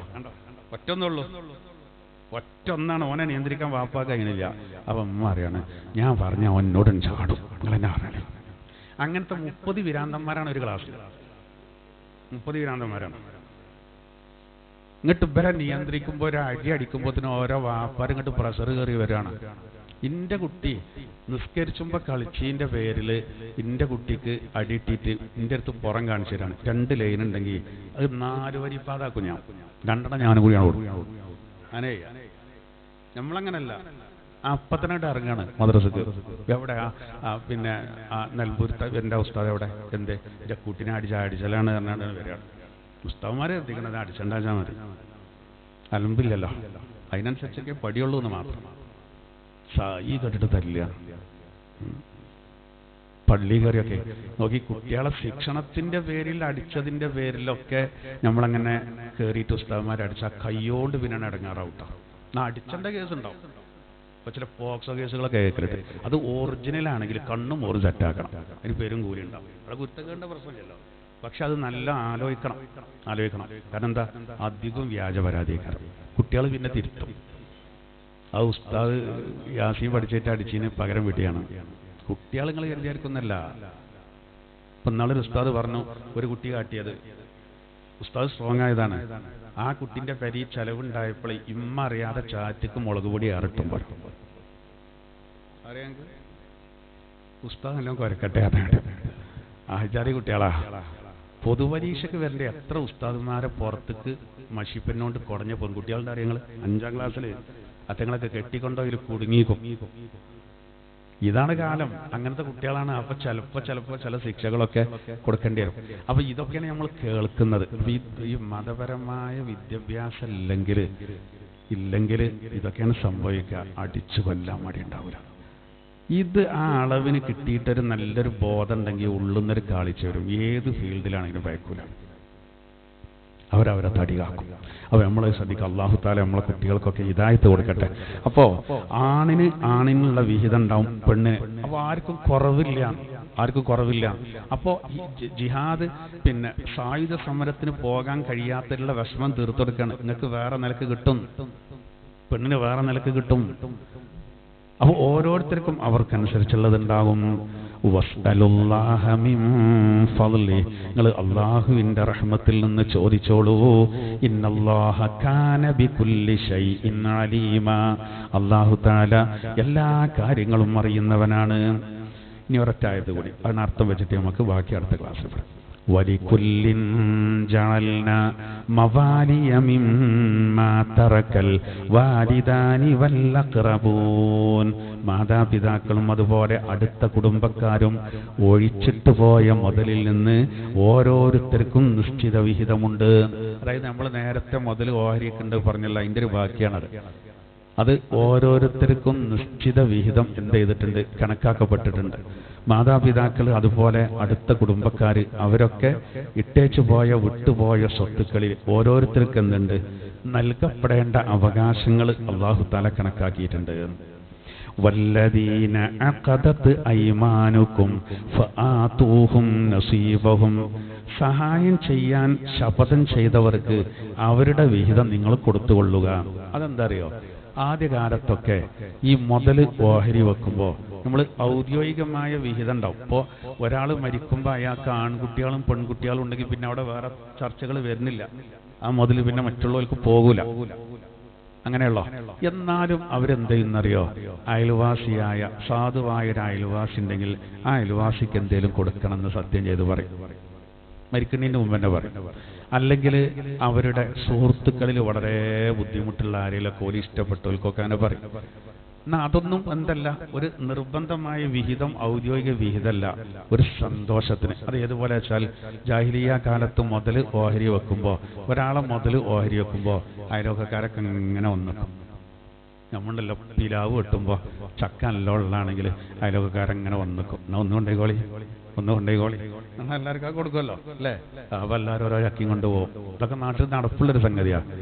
അത് പിലാവ് വെട്ടുമ്പോൾ എന്നാൽ മുതൽ ഒരുക്കുമ്പോൾ കിട്ടുമോ, ഒരു ആരെങ്കിലും ഇവിടെ പോയിക്കലുണ്ടോ, ഓലെന്നെ തല്ല, പിന്നെ അയൽവക്കക്കാർക്കൊന്നും കിട്ടില്ല. അങ്ങനത്തെ സിസ്റ്റം അല്ല, എന്നാൽ ആദ്യകാലത്ത് ഉണ്ടായിരുന്നു. അവിടെ ചെന്നിക്കും, അപ്പം എന്ത് ചെയ്യും, എന്തെങ്കിലും കൊടുക്കും. അത് നമ്മൾ ഈ സ്ഥലം ഓരിയൊക്കെ ഉണ്ട് മാത്രം ചിന്തിച്ചിട്ടാണ്. കാശ് ഓരിയൊക്കെയാണെങ്കിൽ ഇപ്പോൾ ആരെങ്കിലൊക്കെ വന്നാൽ ചിലപ്പോൾ ഒരു 500 കൊടുത്താൽ അറിയില്ലേ, അതേമാർക്ക് കൊടുത്തിരുന്നു മുതൽ. അപ്പൊ അങ്ങനെ വല്ലതൊക്കെ അത് നിർബന്ധമൊന്നുമില്ല, അങ്ങനെ വന്നവർക്ക് കൊടുക്കണം. എന്നാൽ കൊടുക്കണം എന്ന് സത്യം ചെയ്തിട്ടുണ്ടെങ്കിൽ നിങ്ങൾ എന്ത് ചെയ്തോണ്ടോ അങ്ങനെയുള്ള ആളുകൾക്ക് എന്തെങ്കിലും കൊടുക്കണം. അതാണ് ആയത്തിൽ പറയുന്നത്. ഇന്നല്ലാഹ കാന അലാ കുല്ലി ഷൈഇൻ ഷഹീദാ, തീർച്ചയായിട്ടും അല്ലാഹു എല്ലാ കാര്യങ്ങൾക്കും സാക്ഷിയാകുന്നു. അതവിടെ പറയാനുള്ള കാരണം എന്താ അറിയോ, നമ്മൾ ഏത് കാര്യങ്ങൾ ചെയ്യുമ്പോഴും ആത്മാർത്ഥമായിട്ടാണ് ചെയ്യേണ്ടത്. എല്ലാറ്റിനും അള്ളാഹു സാക്ഷിയാണ്. ഈ പരിസരം ഓഡിറ്റോറിയത്തിലൊക്കെ കല്യാണത്തിനൊക്കെ പോയാൽ ചിലപ്പോൾ ചെറിയ ബോർഡുകളൊക്കെ കാണാം, ഈ പരിസരം CCTVയുടെ നിരീക്ഷണത്തിലാണ്. പള്ളിയിലൊക്കെ ഉണ്ടാവും. അങ്ങനെ എല്ലായിടത്തും കയറുന്നിടത്തൊക്കെ മൂത്രപ്പൻ്റെ ഭാഗത്ത് ഇവിടെയൊക്കെ എഴുതിയൊക്കെ ഉണ്ട്. എന്താ വെച്ചാൽ അത് കാണുമ്പോൾ ചിലപ്പോൾ ചില ആൾക്കാർക്ക് ഒരു മുറാദ് ഉണ്ടാവും, വെള്ളിയാഴ്ച വരുമ്പോൾ നല്ലൊരു ചെരുപ്പ് എടുക്കണം പറ്റുകയാണെങ്കിൽ എന്നൊക്കെ. അപ്പോൾ ഈ CCTV ചെരുപ്പിന് നേരെ ഒന്നുണ്ടെങ്കിൽ എന്ത് ചെയ്യും, വേണ്ട വെറുതെ ഇറപ്പാകാനാണ്, ഒരു ചെരുപ്പിൻ്റെ വിഷയത്തിലൊക്കെ പിടിക്കപ്പെട്ട മോശമാണ് എന്ന് അല്ലേ ആണ്.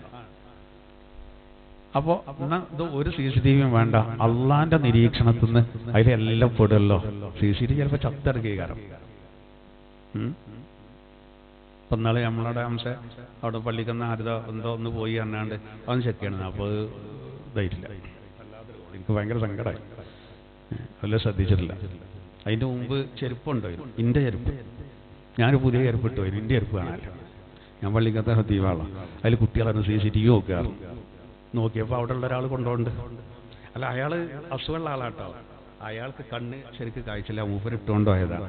ഇവർ CCTV ഒക്കെ നോക്കിക്കാണ്ട് ആളെ പിടിച്ച പോകുന്നുണ്ട്, അയാളെ മക്കൾ കൊണ്ടുവരുന്നു, എൻ്റെ ചെരുപ്പേറ്റും വരുന്നുണ്ട്, വാപ്പതിട്ട് പോകുന്നതാണ്. CCTV ഭയങ്കര പിന്നെ ഭയങ്കര ഉപകാരമാണ്. എന്നാൽ അതൊന്നും വേണ്ട, ഒരു റഡാറിൻ്റെ ആവശ്യമില്ല, റബ്ബിൽ നിന്ന് മറച്ചു വെക്കാൻ ഒന്നും കഴിയില്ല. ആ ഒരു ബോധം ഉണ്ടായാൽ നമ്മളെന്ത് ചെയ്യും, ഒരു ഉള്ളിലൊരു കാളിച്ച വരുന്ന. നമ്മൾ അലി റളിയല്ലാഹുവിനെ പറ്റി നേരത്തെ പറഞ്ഞില്ലേ, സ്കരിക്കാനാണ് നിൽക്കുമ്പോഴേക്കും മുഖമൊക്കെ വിവരണമാകുന്നത്. അതുകൊണ്ടാണ്, അതാണ് ഇവിടെ പറയുന്നത്, അല്ലാഹ് എല്ലാ കാര്യങ്ങൾക്കും സാക്ഷിയാണ്. ബിസ്മില്ലാഹിർ റഹ്മാനിർ റഹീം. ഇൻ തജ്തനിബൂ കബായിറ മാ തുൻഹൗന അൻ നുകഫിർ അൻകും സയ്യിആതികും. ഇൻ തജ്തനിബൂ കബായിറ മാ തുൻഹൗന അൻഹു, നിരോധിക്കപ്പെട്ട വൻദോഷങ്ങളെ നിങ്ങൾ വെടിഞ്ഞാൽ, നുകഫിർ അൻകും, നിങ്ങൾക്ക് നാം പുറത്തു തരും, സയ്യിആതികും, നിങ്ങളെ ചെറുദോഷങ്ങളെ. നിങ്ങൾ വൻദോഷം ചെയ്യാതിരുന്നാൽ മതി, ചെറുദോഷങ്ങൾ ഞാൻ പുറത്തു തരും.